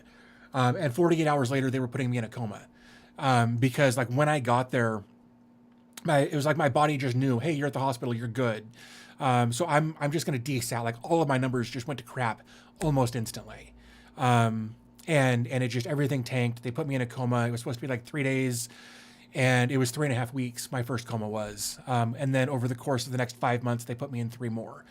And that was an interesting experience. So, yeah. But I actually documented some of that process, some of that on one of my YouTube channels. And of course I've talked about it here on live streams and whatnot. Thomas W says, COVID is the gift that keeps on giving. That's no joke. Look, I got lucky. Like I genuinely got lucky because my immune system, I've got a condition called granulomatosis with polyangiitis, which is an autoimmune disease. So over the course of the last 7 years or so, last 8 years really, every 6 months I've been going in for a treatment of rituximab or Rituxan. And its whole purpose in the way we're using it for me is to shut off my immune system because my immune system is the one attacking me, trying to kill me. So the idea when COVID hit, like I know that we lost a lot of people, and I knew that there was a lot of people that we didn't lose. But I was terrified. Like I was genuinely terrified because we were shutting off my immune system. So the idea of me going out into public, look, and I believe that everybody has the right to do with their body what they want. But me going out into public, even wearing a mask, was terrifying because the masks aren't necessarily as much to protect you from the outside world. It's to protect the outside world from you, right? That was where I think some people got confused. But that's neither here nor there. But because we shut off my immune system through all of that from 2016 until 2023, early 2024. It was like February. In fact, I got my last Rituxan treatment in February of this year, I think. So for that 7.5 years or whatever, I didn't have an immune system to speak of. The Rituxan was put in me to shut it off, to keep it from trying to kill me again. So I was terrified through all of COVID. And then but then I got pneumonia, and then I got COVID simultaneously. And I was genuinely scared because I didn't know what my immune system was going to do. Luckily, I spent that month in the hospital, and they took very, very good care of me, gave me some crazy, crazy antibiotics and blood thinners, which was related to all the blood clots. But yeah, like January was a scary month for me. But only after the fact, right? While I was there, I was like, cool, good. These guys have got me. I trust this team of people. There was one doctor I didn't like, but he was really towards the end. But they took really good care of me, obviously, because I'm still here. But yeah, so COVID is definitely the gift that keeps on giving. And it took me, so that was January, basically all of January I was in the hospital, 3 weeks of January. And it wasn't until like June before I really started to feel myself again. It was a brutal, like 5-6 months of just recovering from something that I had. And then JD says, so you could say they rebooted you a few times. Yeah, I flatlined, I think 3 times. They brought me back each time. In fact, my third coma, and I always remember this, it was May the 4th. Right? It was May 4th of 2016. I was scheduled to go home May 4th of 2016. May 3rd, we had been out like transferring me, like I couldn't walk. I had been in the hospital bed in and out of comas and whatnot. I was so weak I couldn't walk. So I was doing transitions on slide boards, in and out of out of the bed, into the chair, into the wheelchair, all of that kind of stuff, right? And we'd been practicing this for a while, doing physical therapy and learning to walk again. And May 3rd, my wife had brought the car down. We were transferring in and out of the car to show the nurses I could do it. And then May 4th, it was like 7 o'clock in the morning, 6:30, 7 o'clock in the morning. I remember kind of waking up, and then I remember hearing the machine. just freak out. And I basically coded. I had an episode of PRESS, which is a form of encephalopathy, which is my blood pressure. The cause of it was that my blood pressure spiked to like 220 over 170 or something crazy like that. And it sent me into back-to-back grand mal seizures. And the only way they could get the seizures to stop was to put me in my third medically induced coma. If I had discharged that morning as planned and that had happened, I would have died. There would have been nothing saving me at that point. But luckily, all of that happened the morning I was supposed to go home. And I got really, really lucky. And then I spent a few more months in the hospital after that. But yeah, I definitely got rebooted a few times. They turned me off and back on a few times. Had COVID pneumonia in 2021. I know the feeling. I was in a coma for 11 days and it damaged my heart, besides other things. Dude, that sucks. I'm really sorry that you went through that. It's the likelihood of knowing somebody who was in a coma is pretty slim. Going through one yourself obviously is even slimmer, right? But to be in one for that long, whether, to be in a coma for more than a few days is usually unheard of, right? 3 or 4 days is typically the kind of the recovery period that they give people before they start pulling them out. But to be in one for 11 days, 3 weeks, whatever, is bonkers. And to come out of that and to be able to recover even to a lesser degree of where you were before that, but to be able to come out and be a person again. And I know that sounds like a crap thing to say, but typically if you're in a coma for longer than that, the end result isn't good, right? And that, so I'm genuinely glad, Thomas, that you came out of that and that you're here with us right now. Like I genuinely mean that. Like when the thing happened in May, because encephalopathy, if you don't know, it's a swelling of the brain, right? So, and that's effectively what caused the seizures was my brain swelling and like not having enough room in my brain or in my skull, right? I got lucky. They didn't have to drill anything. They didn't have to like drain anything. But the encephalopathy caused the seizures. We're still not entirely sure what caused the underlying blood pressure spike that sparked off the whole thing. But yeah, it was rough. And when that happened, they were able to kind of early on, they were able to figure out what the cause of it was. They were able to determine that it was PRESS, right? They did a brain scan on me and they were like, hey, this doesn't look right. And then, see, I'm having one of those moments. So yeah, they didn't know. I'm finally getting back to where I was. They didn't know how much brain damage I was going to have. They didn't know if I came out of that coma, if I was going to be a vegetable or not. And I'm sure that vegetable isn't the right politically correct thing to say, whatever. And I apologize if anybody's offended, but they didn't know if I was going to be me anymore. And luckily, I'm not the me I was, right? And I'm always working on trying to be a better version of that person, right? Because I'm not that person anymore. And that caused some problems for a while, because there were just things I didn't do anymore because I didn't know I did them. Because there's chunks of my life that are just gone. I have no recollection of them. But Scan Mikey says the forest was with you that day. Absolutely. Thomas W says the post-coma waking up was rough as hell. That is 100% true. So one of the things that can happen, and again, I apologize for going on about this. One of the things that can happen when you're in a medically induced coma, and I can only speak about that. I don't know about other comas because I haven't experienced them myself. With a medically induced coma, you don't get the traditional REM, or you don't get the traditional sleep cycles, right? You don't get that REM sleep that's your brain cooling off and actually resting.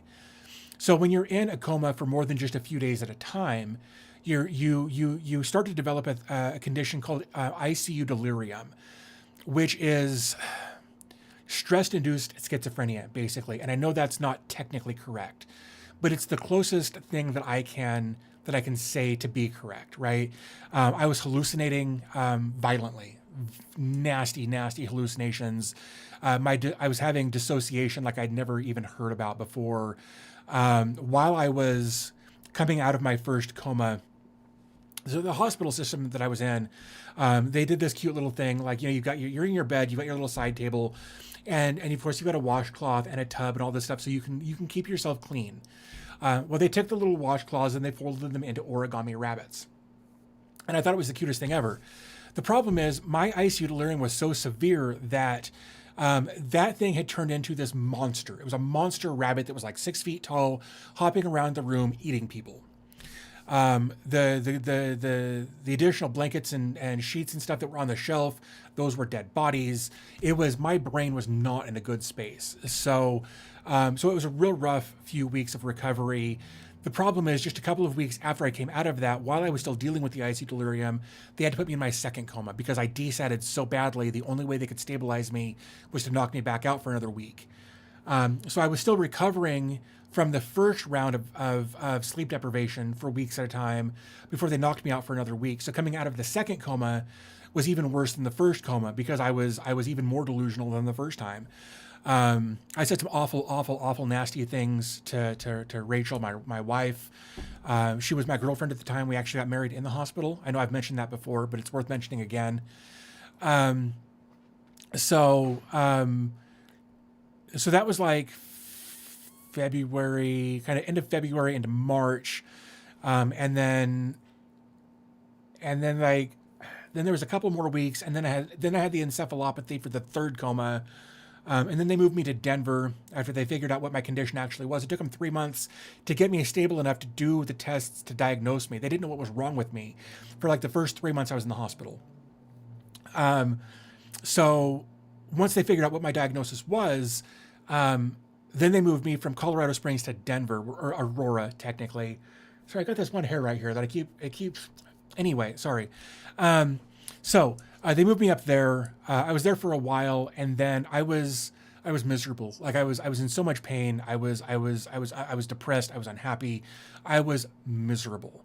And I begged them for almost a week to put me in another coma just to give me a break. And then I don't know if a doctor finally felt bad for me or if something else happened, but they finally just put me in my fourth coma, just to give me a break for a few days. And at the same time, give my wife a break. Cause at that point she was my wife. We got married on May 9th. I went into the coma May 4th. They brought me out of the coma May 8th. She served me marriage papers when I came out of my third coma. She's like, we're getting married. We had talked about it prior to that, but she's finally like, at this rate, I need to be able to make some of these decisions for you if you can't. So we're getting married. She loved me. It wasn't just so she could pull the plug. She loved me. We were on good terms, but she actually literally is like, here, sign this. We're getting married today. Everybody's on their way. And by everybody, some of the nurses, some of their surgeon friends, like everybody at the hospital kind of like came together and put on this impromptu wedding for us. Collins, I always love this story. So yeah, it was a hell of an adventure in 2016. Yeah, she's absolutely 100% my person. Dude, we've known each other since we were 10.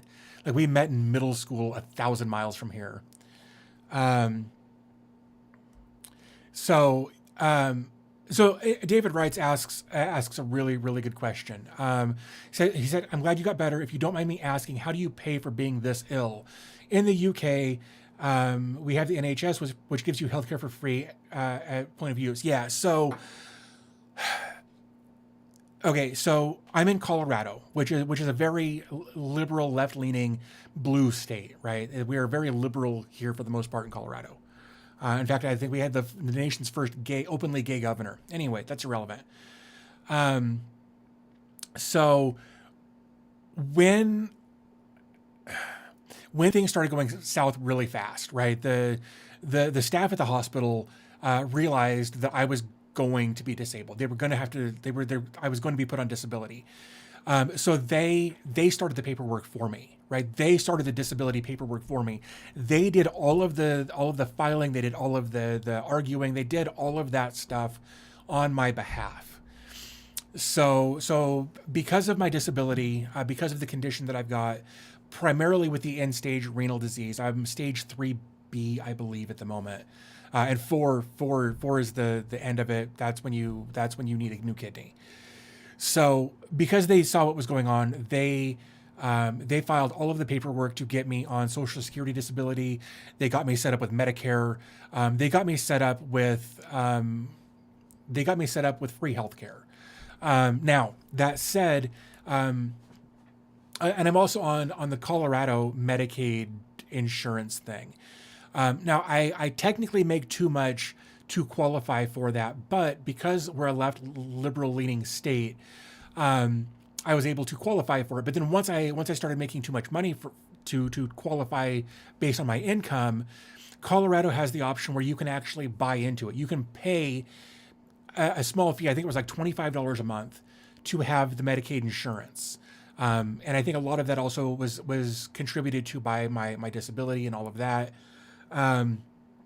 So I actually have effectively the NHS for myself, between the Medicare and the Medicaid, and the Social Security. Well, the Social Security is just a monthly paycheck for the disability, but the Medicare and the Medicaid covers basically everything.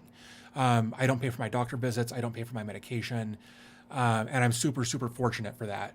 Of course, there's the trade-off of all of the stuff wrong with me to get it, but like at one point I got a statement from the hospital for my 3-month stay here in Colorado, and the final number at the bottom of that ended up being $641,000 and some change. Now, of course, that was then negotiated between them and the insurance. I never had to pay anything on it. The insurance took care of all of that, but just my stay here, for all of the ICU, all of the stuff that they had to do to keep me alive for 3 months was $641,000. In fact, I've got a screenshot of that saved somewhere. But that's David writes that's how I'm able to pay for everything, is because my disability qualifies me for government funded insurance that takes really good care of me. Let's see, dude, that's awesome. You've got to keep her 100%, Jason. I've absolutely got to keep her. The worst part is knowing that you're not the same as yeah, dude, the intermittent fog sucks, because that's something that happens even while we're talking here. Right. But there are things about my past that I don't remember. There are things that apparently I used to do that I don't remember doing. There are just things that are gone from my memory, my personality, all of that. And that's been kind of a bummer, because some of those things were things that she liked about me, and I have no recollection of ever doing some of those things. So I try to do different things, and it's,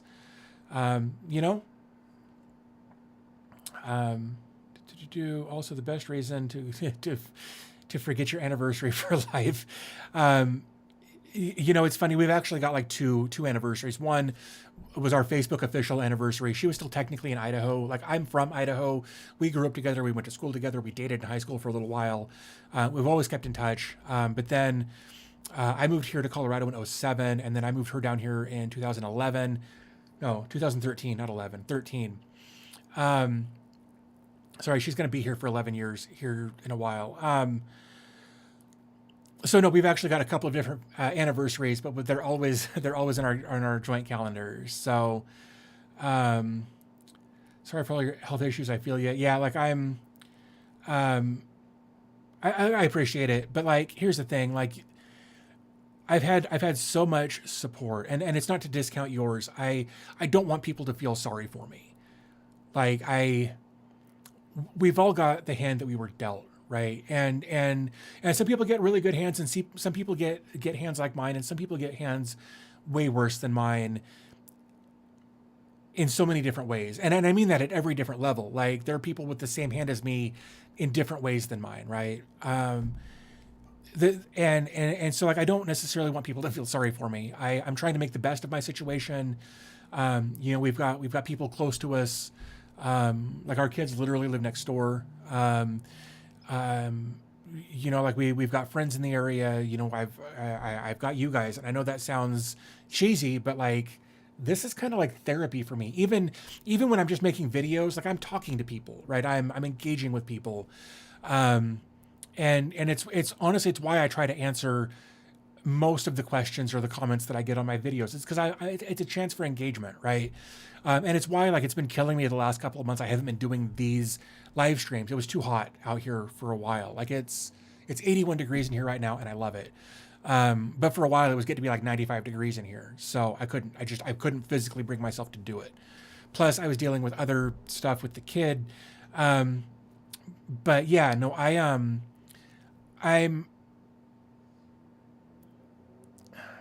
I've been through some weird stuff in my life, right? Like when I was 17, I just turned 17. I got run over by a logging truck.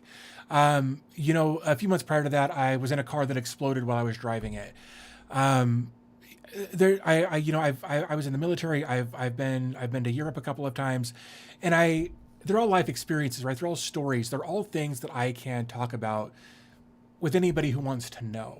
So while I absolutely have my bad days, I also have a lot of really good days lately, and I try to be thankful for that. I like answering questions about this stuff. I like being able to relate with some of you about this stuff, because having a condition like this can feel isolating, can feel lonely, because you can talk to the people around you, whether they're new friends or old friends or family members or spouses or significant others or whatever, but they've already heard it a dozen times or more. And you often don't want to burden them with those stories, with those recounting of those situations, because like I've absolutely got post-traumatic stress disorder from what happened in 2016. Like even in January, when I was admitted to the hospital in January of this year, like as they wheeled me to the back of the hospital, I burst into tears, because it was this moment of, here it goes again. Like here I go again. And it wasn't, obviously it wasn't to the same degree, but it was right in its own different way. So yeah, it's, I don't know. It's been an interesting journey. And I wouldn't wish it on anybody. It's absolutely been terrifying. It's been scary. It's been isolating. It's been lonely. It's been exhausting. But it's me. It's part of who I am. It's part of what I've been through. It's part of my life story, and I try to keep that in mind when I start feeling bad about things. And it's not to say that I don't ever feel bad for myself. It's not to say that I don't have days where I just lay in bed and watch horror movies. But it's part of who I am. It's part of who made me the person I am right here talking to you guys right now. So yeah. To continue on, Farah says, I'm in Kansas, which didn't expand Medicaid, and my disability payments are too much money for Medicaid. Dude, right? No, I get, and that was actually part of what almost disqualified me for Medicaid here in Colorado, was my disability payments. But luckily, we've got the buy-in program. And here's the thing, right? Like the buy-in program started prior to COVID. And then like the month I was supposed to start making that $25 a month payment for the Medicaid buy-in, Governor Polis was like, don't worry, we got you. Right. So to this day, I've never made that payment. I've never, like, if I log into my account, it just says nothing due. And I don't know if that's ever going to change, but I will gladly pay $25 a month to keep my insurance the way it is. Dorkstick says the American health system always looks so scary to me as a Canadian. I'm glad you're fortunate to be where you are and get that health care. Yeah. Like, here's the thing. Like if I had been living in Idaho in 2016, I would probably, one of two things would have happened. One, I would have died, which is obviously the less good thing, or they would have shipped me out of state, which they probably would have shipped me to Salt Lake. I've actually got a cousin who her condition was different, but her condition was also tragic. Excuse me. And she was in Idaho, and it was so bad that the hospital system there couldn't take care of her. So they flew her. She spent months away from everybody, away from her entire family. And it's a few hundred miles or whatever, but still it's being completely isolated from everybody. And I felt really bad for her, especially after what happened to me. Like, it made me really realize what she went through, because at least here I had some people, right? And she had nobody there. My wife went and visited once, I think. She had some other people come visit, but it was an ordeal for them to come visit because she was in a different state at the time. Um, it says thank you. David Wright says thank you for answering that. At least the cost isn't something you needed to worry about. Yeah. But here's the thing, right? And I want to preface this like we're okay right now. We're good right now. Um, but like while I was in the hospital, in fact, the cousin that I was just talking about, while I was in the hospital, she set up a GoFundMe to help us cover our finances because I was unable to work. Rachel was at the hospital almost every day. So her ability to work was drastically stunted. So we were very very reliant on the the GoFundMe account. But once I got home, people were like, "Oh, he's home. He doesn't need help anymore." So there was a period of a couple of years where we were nearly destitute. Like my disability covered rent, and she was able to get a job. She's actually a CNA for our disabled son, and we've been slowly kind of working our way back to being in a more comfortable state. But yeah, no, it was, and that's also part of that coming out of the coma, the fog, the recovery, all of that. It's kind of the same thing getting home from the hospital after a 5.5 month stay. It's getting reacquainted with life. It's going to doctor's appointments all the time. It's dealing with the finances where you don't have the help that you used to have. It was coming out of the hospital was almost worse than being in the hospital for certain things. Rodrigo Gomez says greetings from Cancun, and Gaetano says greetings from Italy. Thank you both for being here. I know you came in while I was talking about medical stuff, and I apologize for that. We just kind of got started on a bit of a tangent there, but so Steve Gold says, as someone from Canada who now lives in the U.S., medical care in Canada is paid for by taxes. Between the two, Canada sounds better until you figure the cost in real terms. Otherwise, it's easier to get doctors and specialists in the U.S. if you have private insurance. Look, I don't disagree with that. Like I've never been to Canada. I've never dealt with their medical system. But the problem with privatized insurance here in the States is it's like, oh well, if you've got this kind of insurance, we only cover thumb injuries. We don't cover pinky injuries. And I'm being pedantic here for a reason, where it's like, oh, you broke your wrist on that side of town. We only cover ankles on that side of town. Right? It's always something where they get out of trying to pay, and then the consumer paying them hundreds of dollars a month often can't get the care they need because their insurance doesn't cover that one specific thing because it's Appendix ZYX of Clause 34 Alpha 12. We don't cover that because of this, right? And it's always their goal isn't to make sure that you're covered medically. Their goal is to take you money and never pay you back. That is literally the goal of insurance.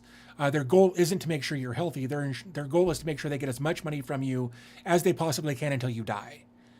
That's their goal. They've got, like some doctors will call and say, they got to get a pre-authorization for this thing. And then you talk to somebody with no medical experience who's just like, no, we're not going to do that. So then you've got to get a peer-to-peer from your doctor to one of their doctors, and then their doctor, depending on the situation, will often say, well, no, I don't think we should do that. I think we should do this other thing entirely that's not going to work. We know it's not going to work, but we have to go through this process first. I actually ran into that with one of the drugs they needed to put me on that ended up being the one that saved my life. They're like, no, we can't put him on that yet because he hasn't failed this other thing that's never worked ever. So the medical system here is jacked, and I hate it. Craig McIntosh says, what's the Homeland plan for the rest of 2024 for me? Well, I'm going to keep doing videos. I'm working on a Zima Cube. My Zima Cube crapped out on me. And it had issues from the moment I got it. In fact, I've been going back and forth with them over the past few weeks. And I was getting real close to actually doing my final review on it, and it just stopped turning on. So I think they're going to send me another one. We did some troubleshooting. I think they're just going to send me another one. I'm going to do the review on that one. I don't know that I'm going to change much back here, honestly. I've got a thing coming up with Ethan Shawley from the self-hosted newsletter. I think we're going to do a live stream. I'm not sure if we're doing it on my channel or his new channel about the results of the self-host poll that he does every year. or the survey, I guess is the right word there. I've got that coming up. I've also got a thing this coming week, 5 days from now, I think, where I'm going to be on the 45 Drives podcast for one of their things. I've still got some hardware reviews coming. I've got some videos coming. But as far as the home lab itself, I can't imagine much changing back here. But we'll see. Like, and I never know until I get something, right? Like in theory, well, technically, this we talked about this last week as well. This is the ISG Display Max. That is a Home Assistant server and interface all in one. That runs like a dual layer kind of thing. I'm in the process of reviewing that, and it's awesome. But I never know what my home lab is going to be until I get the new piece of hardware. Collins says he's got to go run errands. Dude, thanks for hanging out. Appreciate you being here. So I'm going to back up. I saw that and I wanted to address it real quick. Bogswarm says, man, considering what you've been through, I think you're doing remarkably well. I don't have your medical issues, but I have my own. You actually inspire others to keep going sometimes. I appreciate that. I do. And honestly, that's why I started my medical channel when I did. I started my medical channel in January of 2016, I think, because I wasn't feeling well, right? Like I was just feeling under the weather. I was feeling lethargic. I just wasn't feeling well. And I knew that I was overweight. I knew I wasn't taking care of myself. And I started that channel so that I could kind of document my process. It's February 16th when I started that channel, I think. Anyway, it's irrelevant. I'm just having a moment.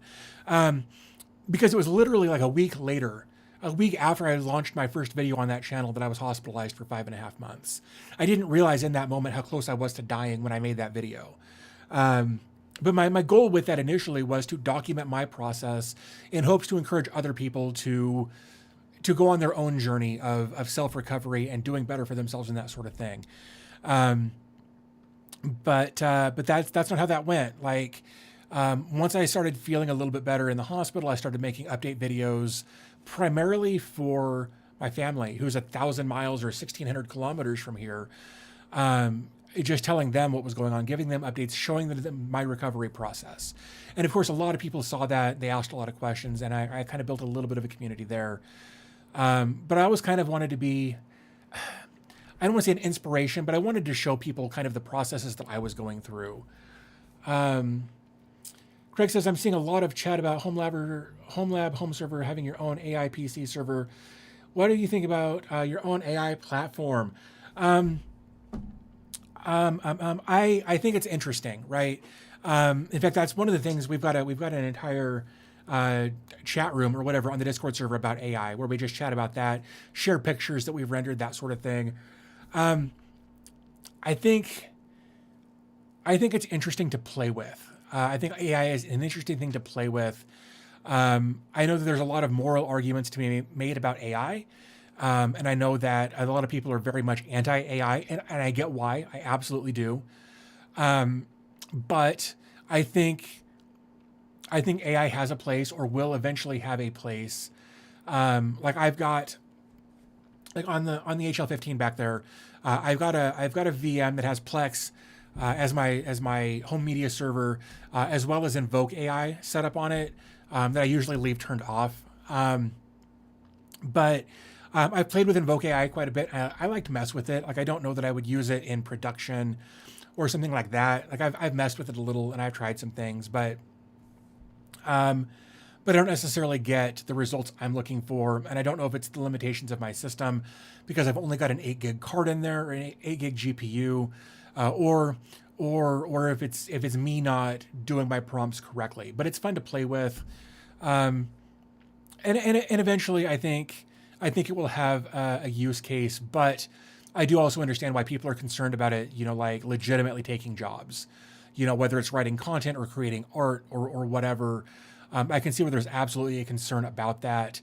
Like I think Home Assistant has AI built into it now, so that you can talk to it and have it do different things. But it's just not.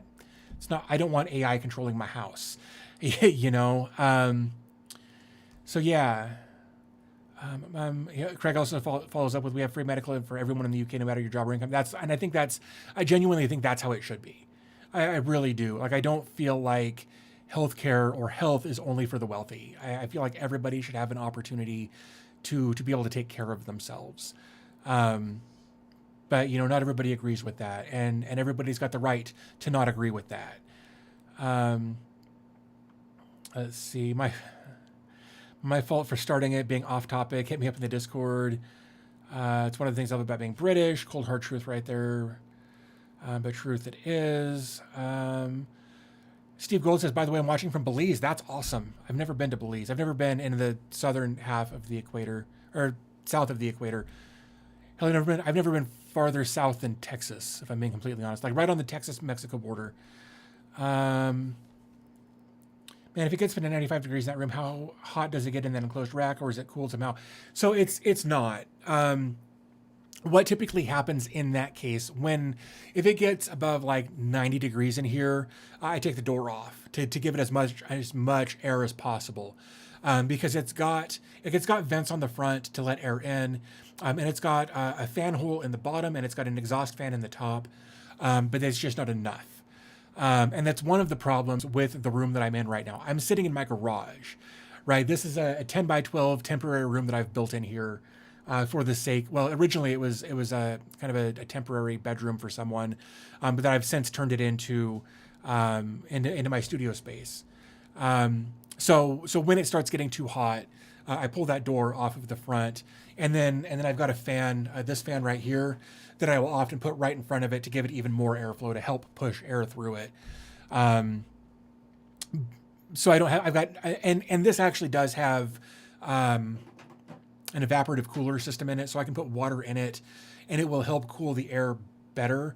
Obviously I don't put that in front of my rack directly, but it'll bring the temperature down here a couple of degrees if I put water in it and turn it on that way. But yeah, that's all that's going on there. But it's going to be nice this winter. It's going to be so cozy in here. Like I'll just start an AI render that's going to take hours, and I'll heat the room up, and it'll be comfy in here. As opposed to last winter when it was like 40 degrees. When some of the times when I was recording out here, it sucked. And I've got a little portable space heater thing, but it takes forever to warm up in here because it's very small. Like it's literally very, very small, like the size of a mid-tower PC case. It doesn't do a good job. Because you got the original Zima and your cost. Oh, that's cool. Yeah, the original Zima board. I've got 3 of those. They're great. And I finally found the Zima blade that I was looking for in our last live stream. It's on my desk on the other end of the house. And of course, and then I've got the Zima cube down here that I'm messing with. But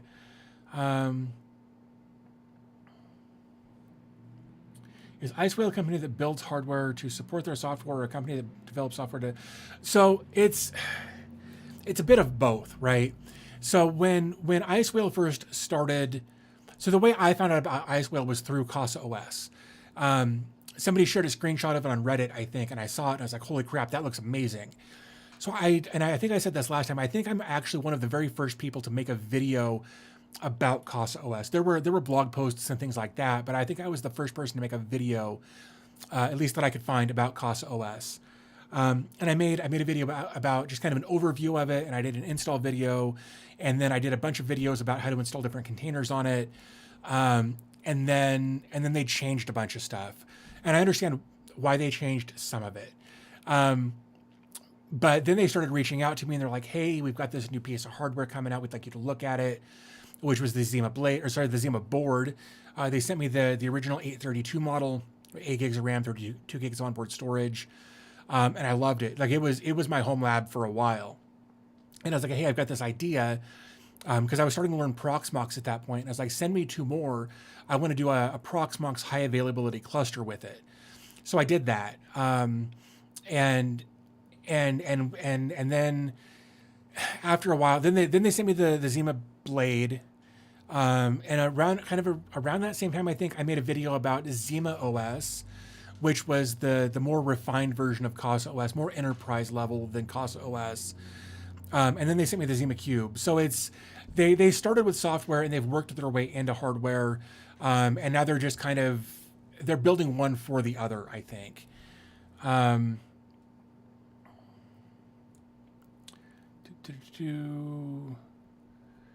You need AC in there. Yeah, and that's I actually had like one of those in-room things with like the hose that you can put out the window. I actually had one of those in here for a while, but they're so expensive to run.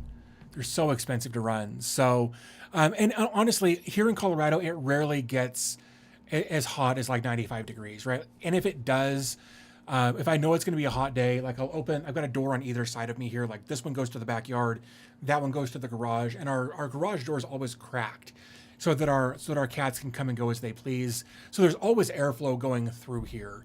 And Colorado doesn't get very hot very often. I can say that over the past decade or so that I've been here, it has been getting warmer each year. But I'm not overly concerned about it.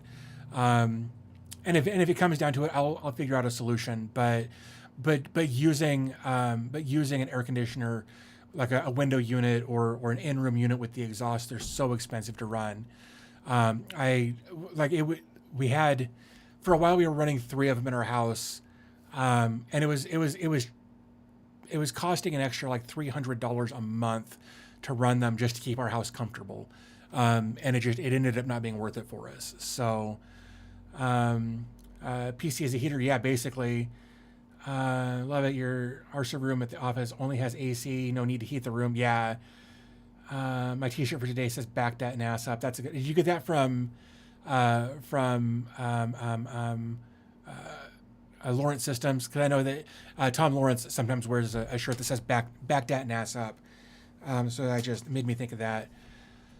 My next year plan is Minis Forum 001 to run Unraid and a Zima board and Zima Blade. That's cool. Like I really should do more with the Zima Blade. I just don't. I think I feel like I would have to force myself to do it with everything else I've got going on here. Honestly, the Minis Forum MS01 would be a great PF machine since you can put a 10 gig card in it and use it, yeah, for inter-VLAN routing. Hopefully 10 gig. That would be cool. I run COS on a couple of Pi 5s. That's cool. 8 gig Pi 5s. That's even better. It's curious. Chosen One X. Thank you for joining. It says, I was curious if you have any experience with domain mod. I've never even heard of it. I was looking for a solution to manage my domain registrations, which are several different registrars. Yeah, I've never, like I said, I've never even heard of domain mod. I've got all but one of my domains with one company and then one domain in another company, because the company that I primarily use doesn't support that extension that I wanted. Excuse me. I think it's my .ch domains are with the second company because the primary company I use doesn't support .ch domains. Steve, dude, thanks for hanging out. Appreciate you being here. But yeah, okay, so it is from Lawrence Systems. That's good. Oh crap, I dropped my phone. Didn't even realize it, man. Crap. Get that out of there. Anything going on there? Let me see. Sorry, I just gotta check this real quick. Okay, nothing there. All right, good deal. New to Docker. It's been trial and error. Trial to get. Yeah, chosen one, absolutely. And that's and I know that not everybody likes that, but that's one of the reasons that I got into Docker is because it is a learning process. It's it is a trial to learn all of the different things about it that you can do with it.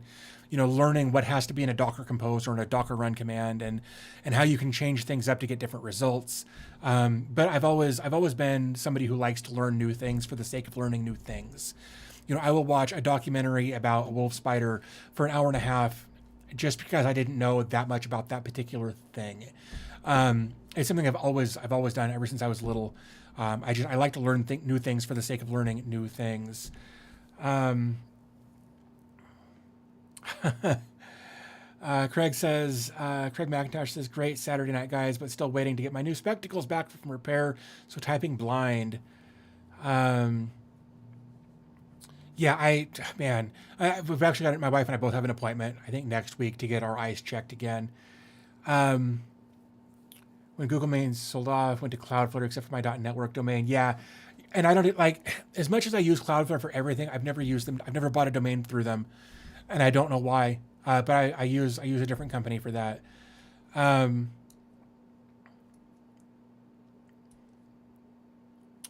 See, Bogsworm said, I hated Docker at first, refused to use it. Everything got its own VM. But nowadays I try Docker containers first. Yeah, same.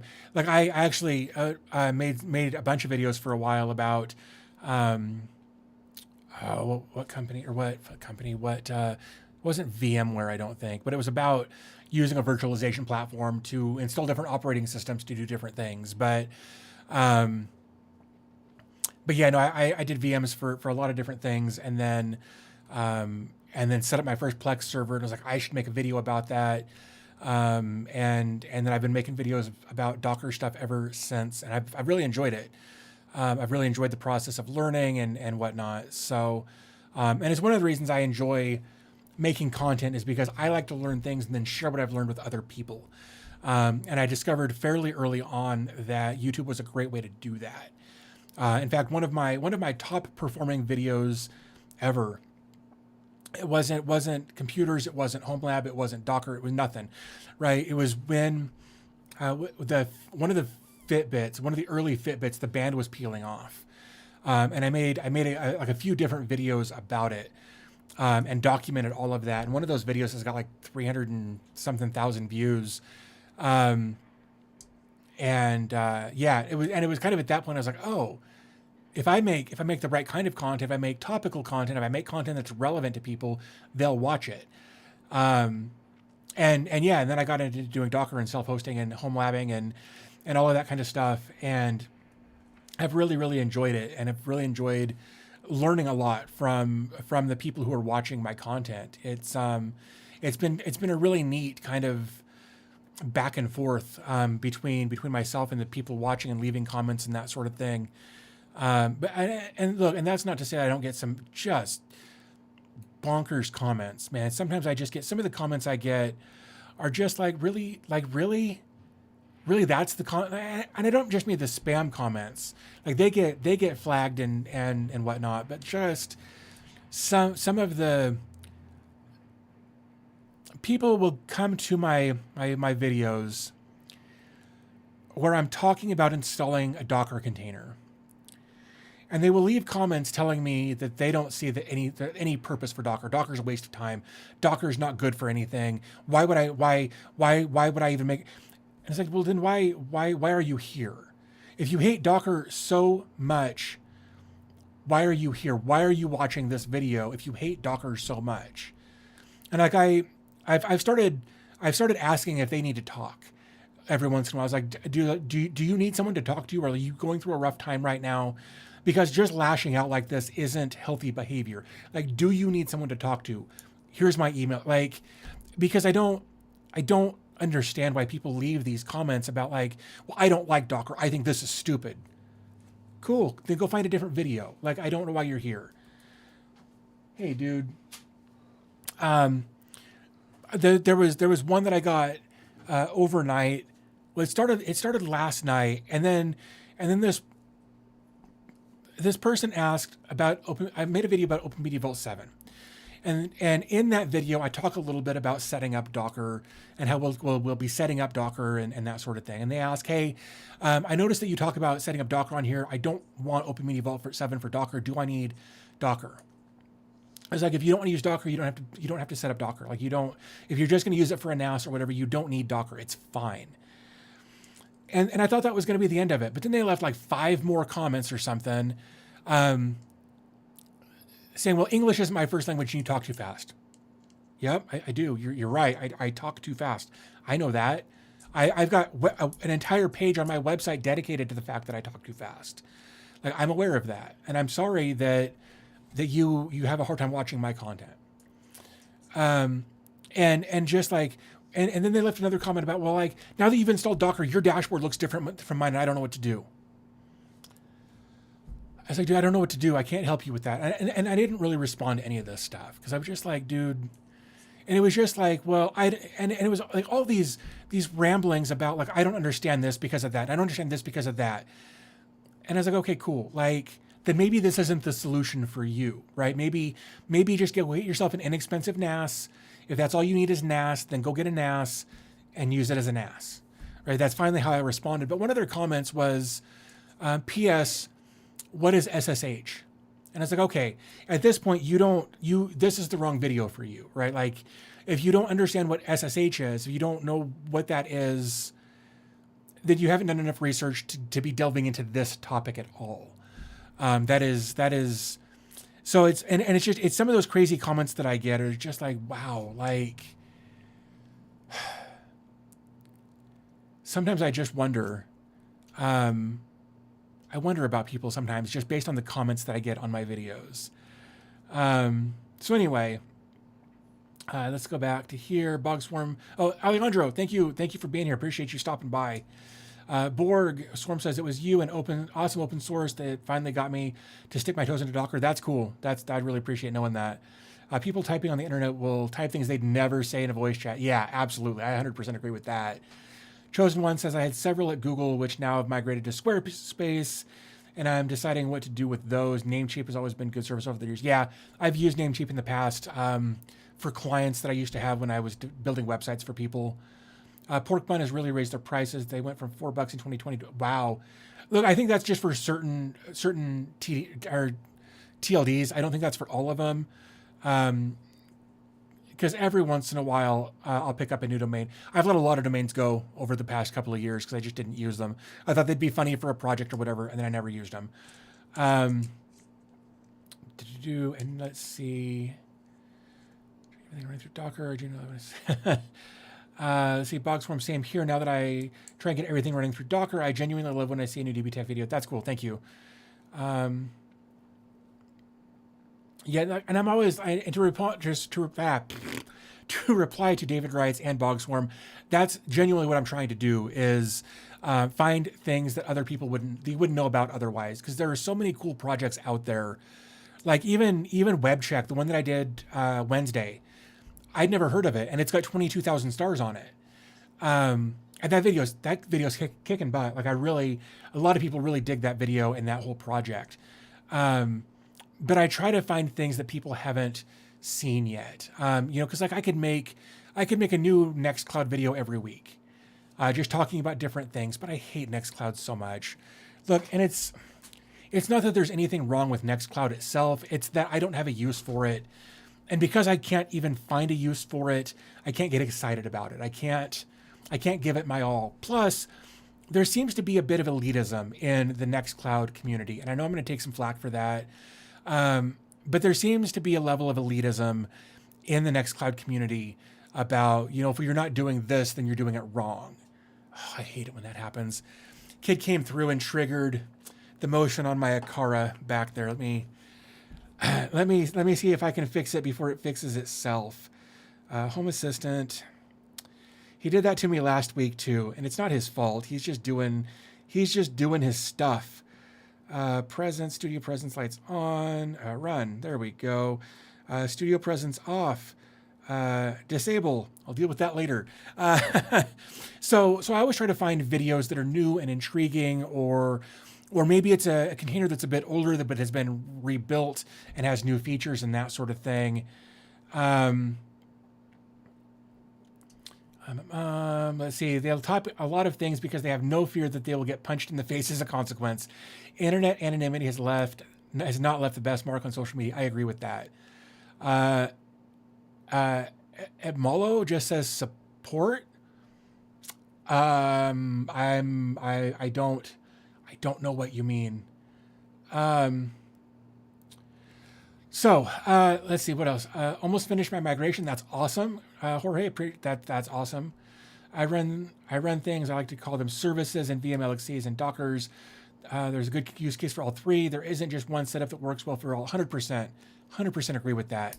And that's the great thing about having your own home lab, your own self-hosted solution, is that you can build it the way that makes sense for you. Even if it doesn't make sense to anyone else, it doesn't matter because it makes sense to you. And that's why I've made the mistakes I have back here, because it makes sense to me. Let's see. The registrar that owns the TLDs have raised their prices and they're all trickling out. Yeah, that happens. LXC is one thing I haven't messed with yet. I'm still new to Proxmox and slowly walking. Yeah, so almost all. In fact, I'll just show you. Make sure I'm still logged in over here. Yeah, so this is my HL15. You can see that up there. But like all of these, basically from 101 up here down to 1002, those are all LXCs. And then I've got three different VMs. Um, but yeah, like I use a mix of both, and all of them have, well, all but Home Assistant have Plex. All of them but Home Assistant have Docker installed on them, and then Home Assistant is one of those Proxmox helper script installs. So that's LXCs, VMs. It all works depending on how you want to use it, and I've always really enjoyed that. Um, let's see. Web check is on your to-do list. I would love to know your thoughts on that. Jorge says same on Nextcloud. Yeah, I'm sure it's a great product for the right audience. It's just not for me. I've tried so many times. Let's see. Jason Jenkins Ferris says, remember when you did your first video on X Backbone? Yeah. I do, and then the little plugin that went with it. I did another version of that with a different service here recently, but yeah, I remember doing that one, and I'm glad I'm glad that video was helpful. Like I genuinely am. Scan Mikey says I'm not a Nextcloud OwnCloud fan either. You should consider doing an LXC versus Docker. Maybe because look, a lot of if you're not familiar with Proxmox, so basically, like, oops, I'm not. There we go. Okay, so here we are. Like we're gonna zoom in a little bit here, right? So like all of these are LXCs. They're Proxmox containers, right? And they can be in the wrong use case they can be a vulnerability on your Proxmox host because they share kernel resources with the core system. Whereas things like VMs don't do that, right? So there are use cases for each one. But if you come up to here and you do like shell, you can do pveam update. We're going to give this a second. Okay, and then we'll do pvam available. And I know that there's a way you can go into the other thing and see stuff, but it doesn't give you all of the same stuff, right? So here are all of the different LXC containers that are available, like Proxmox mail gateways and Alma Linux, Alpine Linux, Arch Linux bases, defaults. These are all just basic empty, just a straight install of that operating system with nothing else on it. But when you scroll down to this turnkey Linux area, you get these pre-built solutions for like Drupal or Magento. They're both content management systems that do different things. Magento is more of an e-commerce thing, and Drupal is more of a massive content management solution that dwarfed WordPress for a really long time and still might. I don't know. MongoDB, if you just wanted to have an LXC for a MongoDB. Drupal, Ghost, New Social, Joomla 3, like all of these are pre-built solutions, so that you just run. You can do something like, like Moodle, right? Let's just use Moodle as an example. Moodle is a content management system, but it's more education focused, right? It's for building courses online, that sort of thing. So you can scroll down and you can say PVEA download local or wherever you want it stored, and then it will download that turnkey Linux image, and then you can start up like a VM or an LXC. I don't remember which one those work with, but anyway, then you've got a pre-built solution. You just start it up and you do the install process and you're good to go. And it really simplifies the process of installing certain services without having to use Docker. Now, the caveat to that is that if there's an update to the service that's running on that turnkey Linux solution, you may always be behind on whatever the newest version of that application happens to be. Turnkey Linux may be a few iterations behind in the development cycle. So if a big security update comes in a new instance of that particular service Turnkey Linux may be a couple of cycles behind that before they implement that particular fix. And that may not always be the case. It may be fine, but there's always a trade-off when going with a turnkey solution like that. In fact, it's one of the issues with this, and I'm going to talk about it in that video. Again, if you're new to this stream or you didn't, this is the ISG Display Max. It is a home server in a box, basically, with a touch screen interface that you can do a lot of really cool stuff with. The problem is that if you want to update Home Assistant in here, or if there's an update to Home Assistant on this, it's the updated version that ISG has released, not what the Home Assistant team has released, right? So there's always a caveat to updates and security when you deal with turnkey solutions, whether it's turnkey Linux solutions or turnkey hardware solutions or whatever the case is. There's always a bit of a trade-off with certain things with that. So just kind of one of those little rants that I wanted to go on for a minute, I suppose. The TTAC LXCs are specifically built scripts for, yeah, that's how I set up my Home Assistant, was using TTAC's Proxmox script. Like that is my Home Assistant setup there. Proxmox can add as type 1 or type 2 hypervisor if you look up the differences in hypervisor. That's true. Alex, I'm not even going to try your last name, dude, but thank you. Thank you for hanging out. Is it better for us to use Quad 9 DNS or set up your own pile and run it as a recursive DNS using Unbound for privacy? I've done both. Here's the thing. It depends on what your needs are, right? If you're trying to stay truly kind of off grid with the data you're transmitting and you want to do all of your DNS stuff locally, then do a Pi hole with Unbound with recursive DNS and you're fine. However, depending on how frequently you've got Unbound doing its caching and that sort of thing, your internet may be either slower or a version behind. Like you may go to a website where you know there's an update, but you can't get it because your DNS has cached a previous version of it. So I know that that's a kind of a far-fetched way to look at it, but it is entirely possible. So what I do is I run AdGuard Home. I run 2 instances of it in a real stupid way because they're both on the HL15. They should be on separate pieces of hardware, but they're not, and I'm aware of that. But I've got 2 versions or 2 instances of it running that sync back and forth between each other, or one to the other, I suppose. It's not an asynchronous anyway.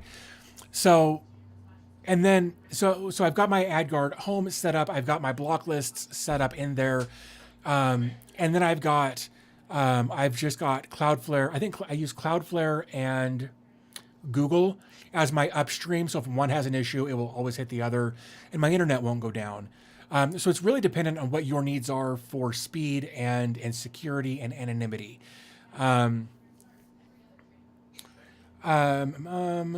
Pi-hole has its upstream from somewhere, frequently your ISP. That's true. Setting for Quad 9 gives you that additional layer. But here's the thing: you can do the same thing with Google, or you can do the same thing with Cloudflare. It doesn't have to be Quad 9 necessarily, because both Google and Cloudflare also have additional services for family safeguard and malware and adult content and that sort of thing as well. Unless I've missed something explicitly through Quad 9. Nighthawk, dude, thanks for joining. Appreciate you being here. But I think, and like Chosen One says, I use Cloudflare myself.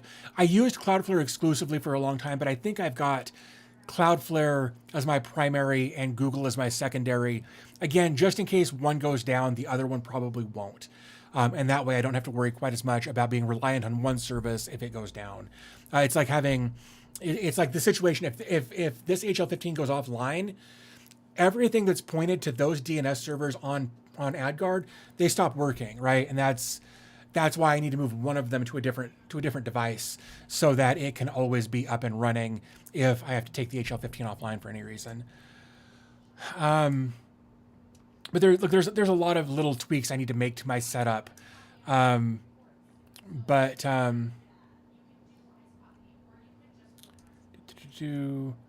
Yeah, Chosen One says, however, Google has too much interest in tracking me for my uncomfortable. Yeah, and I agree why you might use that as a third.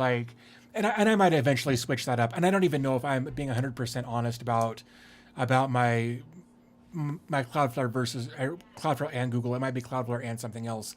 I don't remember off the top of my head, but if you're filtering. Yeah, and that's kind of what I was getting at.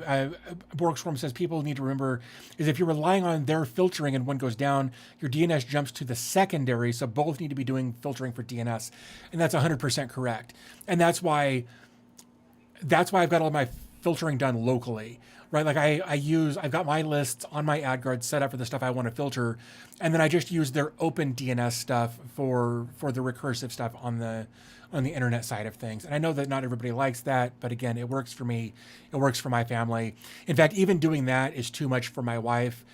She has actually asked me to bypass the AdGuard on both on her phone and her computer because she likes the ads that she gets. And she's gotten some cool stuff from it, but I have explained to her that she is compromising, or she is giving them a lot of data about her to get those ads, and she's fine with it. So it is what it is at this point. Just got done sitting at my outdoor antenna for the home lab and just saw the live stream. Sorry, I missed everything. No worries, man. We spent like 45 minutes just talking about my medical nonsense again. So, yeah. So anyway, and we've just been talking about home lab stuff and different hardware stuff, and we talked about mini PCs for a while and whatnot. So, yeah. No, I'm glad you're here. Oh man, I may have to change that. Sorry, I was looking. I've got my my stream setup thing over here, but I noticed like I can see thanks for watching, but there was I switched out. I added 2 new screens to the software that's running this. It's a piece of software running on a Raspberry Pi. Yeah, wonderful Patreon. Okay, so I can read that one where it says wonderful Patreon members. And then everybody who's a patron right now goes on that list. But there was something else that came up, and maybe I just missed the end of it.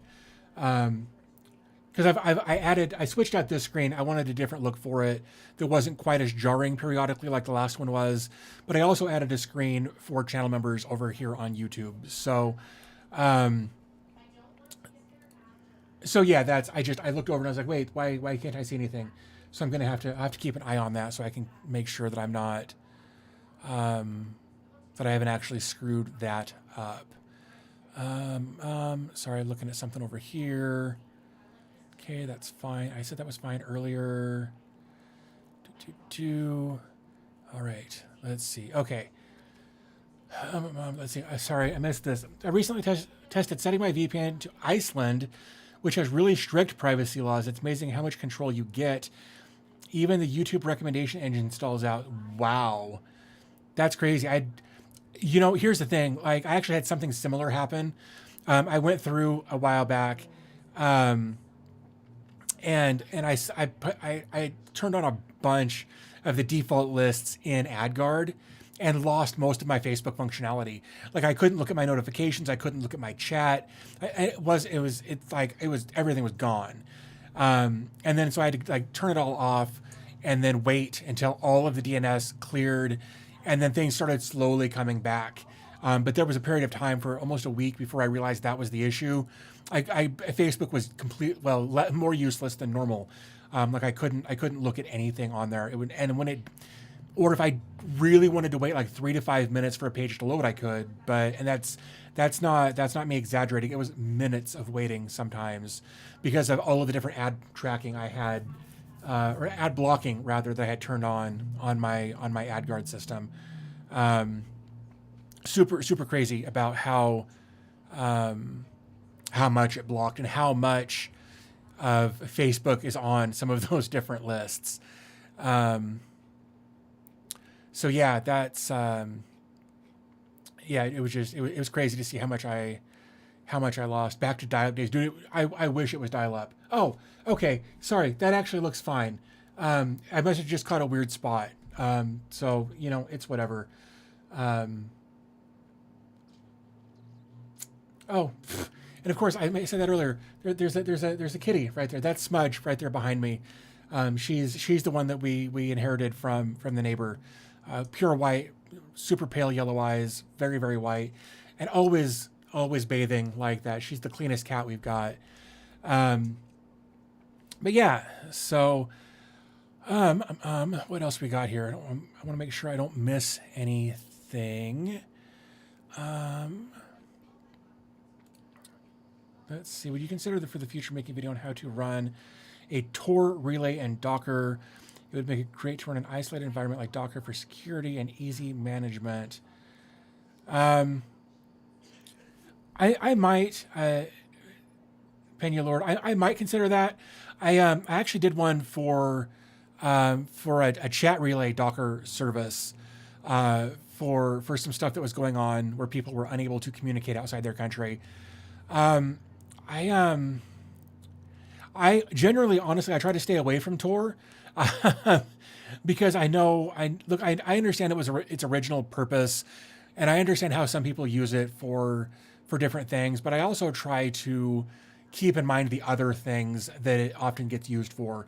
It's the same thing with AI, and it's why I haven't talked a lot about AI, is because there are certain topics that I don't necessarily want to promote because they can very easily be misused. And because of the way YouTube is these days, people are randomly getting hit with, community guideline strikes for content that doesn't deserve it. And a community guideline strike, they've done a good job about fixing some of it, but I had a community guideline strike on my channel for years because they wouldn't fix it, because they wouldn't give somebody a second chance. It's just like, you screwed up once, if you do it again, you're boned. And they have since gone back, and you can take a course and whatnot, but I have to be super careful about the kind of content I create, and then additionally how I present the topic in the video, because otherwise some Nimrod at YouTube is going to see it and be like, oh, well, that could be used for illicit purposes, when that wasn't my intent at all. I once made a video about using, it wasn't Belina Etcher, it might have been Rufus.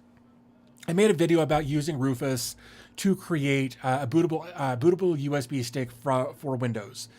But I also showed in that video how that you can use Rufus to download Windows from their servers. But that was pirating the software, and I got a community guideline strike for that. And I appealed it, and they rejected it because some idiot didn't know the difference between pirating and what this was, because this wasn't pirating. You still had to put in a key. Like, it wasn't a free pirated version of Windows. It was downloading it from their system and just doing a one-stop shop kind of solution.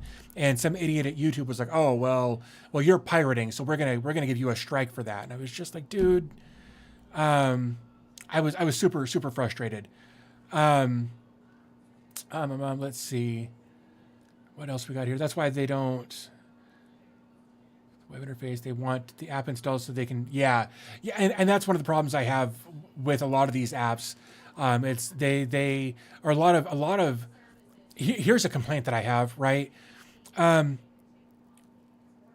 If I want to order from McDonald's, I can't go to their website and order for pickup. Like, I can't order anything on their website. If I want to order something from McDonald's, I have to install the app on my phone. And then I have to log into the app. And then I have to place my order.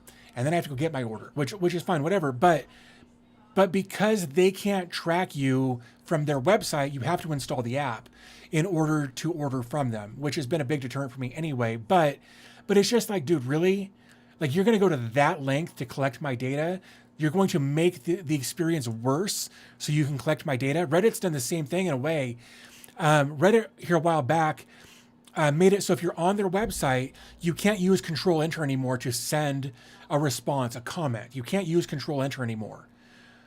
You have to manually reach over, and I know this is stupid, but you have to use your mouse or click Tab however many times or whatever. You have to manually interact. You can't just do Control Enter anymore. And I genuinely believe it's because they want you to get fed up with their website and go use their app so that they can collect more data about you and market to you more. That's a conspiracy theory, I'm sure. But it's a frustrating thing that these companies they're they're neutering their online web experience so that you'll have to install their app so that they can market to you, and it's super super frustrating. See, Jorge says just finished migrating. Oh, cool! That's great. You got it done. That's awesome. Boy, our brown boy text says, "Oh my God, nice to see your live stream. Hope you're doing well. I'm a fan of your informative videos. It'd be great if you could make some detailed OpenSense videos." We actually talked about OpenSense earlier, and I'm not the dude for that. I'm just not that dude. We actually talked about that earlier. So if I was that dude, I would absolutely would. But firewall configurations are too finicky for my peanut brain, so I just don't. Here I was. Yeah.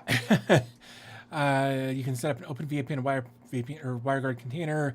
As an IT systems engineer and always coming from a security mindset, I refuse to put stupid apps on my phone. Drives my wife crazy. I believe it. No worries, Brown Boy Tag. No, not at all. I know you just joined. It was just something we had talked about earlier. Somebody asked if I had made any or would consider making any OpenSense videos, and there's just too many things that I don't know about them, and there are just too many other creators who have created some really good content about it, and I don't want to mislead people with my lack of knowledge. So I'll stick with the Docker containers. That's where I'm good. I'll talk about mini PCs and home lab stuff like that, but networking and firewalls are just out of my comfort zone, and I don't want to mislead people and cause issues on their end. So I don't touch it. I have a VPN built into my firewall gateway and connect that remotely to access stuff I'm not using for proxy. I also have Tailscale that I use in case the built-in one doesn't work. Yeah, Tailscale's great. Tailscale's amazing. It was one of the first systems like that I used. I also used, there's another one whose name escapes me every time. But I've used them both. They're cool products. I really dig it. So one of the things, and the main reason that I don't use them more is that, okay, I'm getting ahead of myself. The main reason I don't use them more is because I can't attach a domain name to them without modifying the host file on either end. I know that if I did that, I could do that and it would be fine. But like when I go to Idaho to visit family, I used to remote into my server back here via Tailscale to stream my Plex to wherever I was. Now I've got a Plex pass thing and I don't need to do that. But yeah, Tailscale, those zero tier, that's the one. Yes. Sorry. Somebody said, oh, so nice free tier. Somebody else said zero trust and zero tier or zero. Anyway, it wasn't zero tier. Anyway, zero. I feel like zero's in there somewhere. Anyway. But yeah, it's, those are really cool technologies. I just wish that they had the ability to tack on domain names to them without modifying host files. But that's a me issue, and that's why I use Cloudflare for all of my remote access stuff. It's got the firewall built into it. It's got DDoS protection into it. It's got IP obfuscation built into it. So yeah. At this point, Tailscale for getting devices remote admin. Yeah. In fact, yeah. So Chosen One says something about using Tailscale for remote admin. I had a friend who I gave an NAS to. He ended up giving it back, but that's a whole other thing. But I gave him an NAS, but I put Tailscale on it so that I could remote in and do updates and that sort of thing for him. Just not a technical zero tier. Yeah. It was zero tier. I'll be damned. I had it right, even though I thought I didn't. Anyway, yeah, I've used Cloudflare. I've used Tailscale for remote access to help other people administer their systems. And I love being able to do that for people when they need it. Unray just announced a partnership with Tailscale. That's cool. NetBird, I've looked at NetBird and never couldn't get into it. Zero tier I've used. Tailscale I've used. I feel like there's one more that actually reached out to me and they didn't. Their marketing team, their community team didn't instill a lot of trust or a lot of hope in their ability to communicate. They'd promised me a whole bunch of stuff. We'd had a lot of really great conversations, and then they ghosted me, and like it was a nightmare. I can't remember the name of it. It doesn't matter. It was none of the ones you've listed, so I can say that for sure. Um, and so yeah, I lost some. I lost some faith in that company because of their inability to communicate. And it's an issue that I've had with more than just them. Um, but we're working through some things with some different companies on communication stuff. So, um, but yeah, so that's what's going on there. I'm trying to think about. I think the last time I used Tailscale was on that that NAS, so that I could help them with maintenance and updates and that sort of thing. So, um, man, my bot's just going crazy here. NetBird's pretty cool. I've been using it lately, but I haven't set up the self-hosted version yet because I think I need to be on a VPS. Yeah, and a lot of people will do that. They'll spend like $5 a month or whatever to do like a DigitalOcean droplet and have all of their traffic run to that, and then only accept traffic from that droplet's IP address.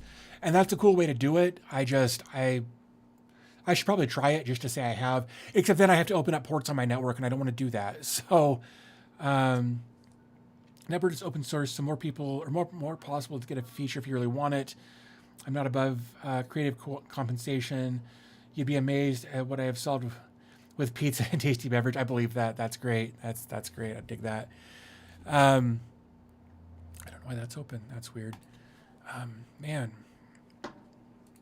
I I may have to call this soon. I'm starting to have the same issue now that I was having last week. I've been talking for 2.5 hours now, and it happened about the same time last week. I'm starting to feel like I'm getting a sinus infection. It's not a sinus infection. I've just been talking for 2.5 hours straight, and my voice is starting to go, and it starts at that sinus infection feeling. So I may have to wrap this up here in the next little bit. But with that said, there are some things that I want to do here just real quick before I do that. Let me do this. Okay, that's fine. There are some things. If you guys want to support the channel, and I'm not asking for money, I want to be clear about that. If you guys want to support the channel, oh dude, I hydrate constantly, like more than a gallon a day, promise. If you guys want to support the channel, but not directly compensate me, that is perfectly cool. I dig that. You can use my Amazon affiliate link. That way, if you buy something, I get a kickback for it. I don't know what you bought. Like I can see what people have bought, but it doesn't attach names to things. And I've seen some interesting things in my Amazon affiliate stuff. If you do, and again, I'm not asking for it, but if you do want to donate directly, you can do that. That gives me the money directly versus going through YouTube here, who takes half. Or if you just want to go stalk me online in different places, there's a list of basically all of my different social links where you can check me out there. Chosen One says he's on my Patreon, but under a different name. Totally get it. No worries. I'm not gonna go any farther than that. But no, I do want to thank you guys who have been hanging out with me today. I know that I didn't. There was another week of not getting out a hardware video. Like I've been trying to do a hardware video on the weekend and a Docker video during the week. But I was waiting on. Where'd they go? There they are. I was actually waiting on these. These are smart plugs. They're from Third Reality, but they're Zigbee plugs. And I was waiting to get those. They showed up a couple of days ago, and I've done a little bit with them. But with those Zigbee plugs, I can connect them directly to this device. This again, ISG Display Max. It has a Zigbee module built into it, so you don't. If you've got Zigbee stuff, you don't have to have a separate Zigbee hub. That becomes your Zigbee hub, and I dig it. I was waiting on that to show up, and then it did kind of late. I was also hoping to have the Zima Cube video out this week. The ISG hub was going to be a kind of a backup thing, but then the Zima Cube I had issues with. I'm working on that. There was something else. I remember. I've got a couple of monitors that I'm going to do reviews on that are on their way. And I've also got a new networking solution that I'm going to look at. like, I'm gonna be honest, all of this stuff is coming from ASUS. Like, they reached out a while back, and have been very generous with their budget on sending me some stuff, because it's going to help me produce better content. And part of it's also going to help me streamline some of my network stuff a little bit. But some of it's definitely for me. Some of it is for you guys, in a kind of a different way. But I've got more hardware content coming. I'm just waiting on some of the hardware to get here. And I'm hoping to get the ISG Display Max video done this week. I've got more video or like Docker stuff coming. There's one other thing here. Video vote. Darn it, I don't remember what that URL is. Let me see if I can find it over here. Sorry, there's one more area that I really need to start promoting better, and I'm really, really trash at it. Let's just do an LS here. Nano Pose. Is it in here? Yeah, there it is. All right. One other thing that I want to start promoting more, because I really do, like I enjoy going out and finding Docker containers and services and that sort of thing to share with you guys. I really, really do. But I also want to get more feedback from you guys.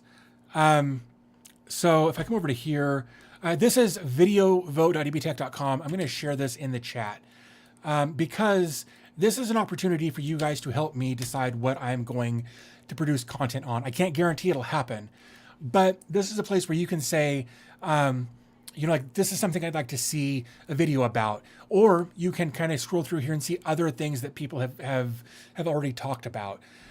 So if you see a topic in here that you already like, you can just come over here and vote up, give it an upvote. You can log in either through Google or GitHub. I've got SSO on those two. Or if you put your email address in here, it will send you an email with a login link. I know a lot of people don't like to give their email addresses out. I get that. But you can use Google or GitHub to log in here as well. So you can tell me, hey, I'd really like to see a video about this or that or the other thing. When that happens, I'll get a notification and I can come check it out. And then, of course, I can respond to that with more information. You can see that we've got content in here, like, or conversations going in here. In fact, I think I'm the one that posted this, and other people have commented on here. So if there's a video topic that you'd like to see, go to videovote.ebtech.com. Again, linked in the chat over here. Let me know what you'd like to see. I'll definitely take a look at it. And of course, if you want to check out those other links that I shared as well, that would be awesome as well. But again, thank you guys so much for hanging out with me today. We've been at this for 2 hours and 40 minutes almost. I want to make sure I haven't missed anything over here. Thank you for running with the chat today. Lots of love and support. Thank you. Great to hang out. Thank you so much. Love to the family. I will let them know. Thanks for hanging out. You got to satisfy your own curiosity first and let the rest of us share along that journey. I agree, but I want to know what you guys want to see as well. If you're enjoying the journey, what's the point of taking it? I agree with that. Nettler X, go leave that on that link, please. Brown Boy Tech, I'd really appreciate that. Just use it. Thanks, man. Awesome. Glad to hear it. Roy, dude, thank you for joining. I don't know if you commented earlier. If you did, I'm sorry. Thank you for hanging out. Alberto, thank you so much for the compliment. I really do appreciate it. Is the video vote self-hosted? It absolutely is. It's on the HL15 back there on my Proxmox server. It is an application called Fider. That is Fider. Super easy to set up. I made a video about it. It tanked, it bombed, it didn't do well, but I still really like it. So, yeah, like Nighthawk said, don't forget to like and subscribe if you haven't already. I'd really appreciate that. But I think with that said, I am going to wrap this up. You guys have been amazing today. I've really enjoyed this. And I'm going to try to not only do more of these like we have, but also I'm going to try to get some of these hardware videos out as soon as I possibly can as well. So again, thank you. And I will talk to you guys here again real soon.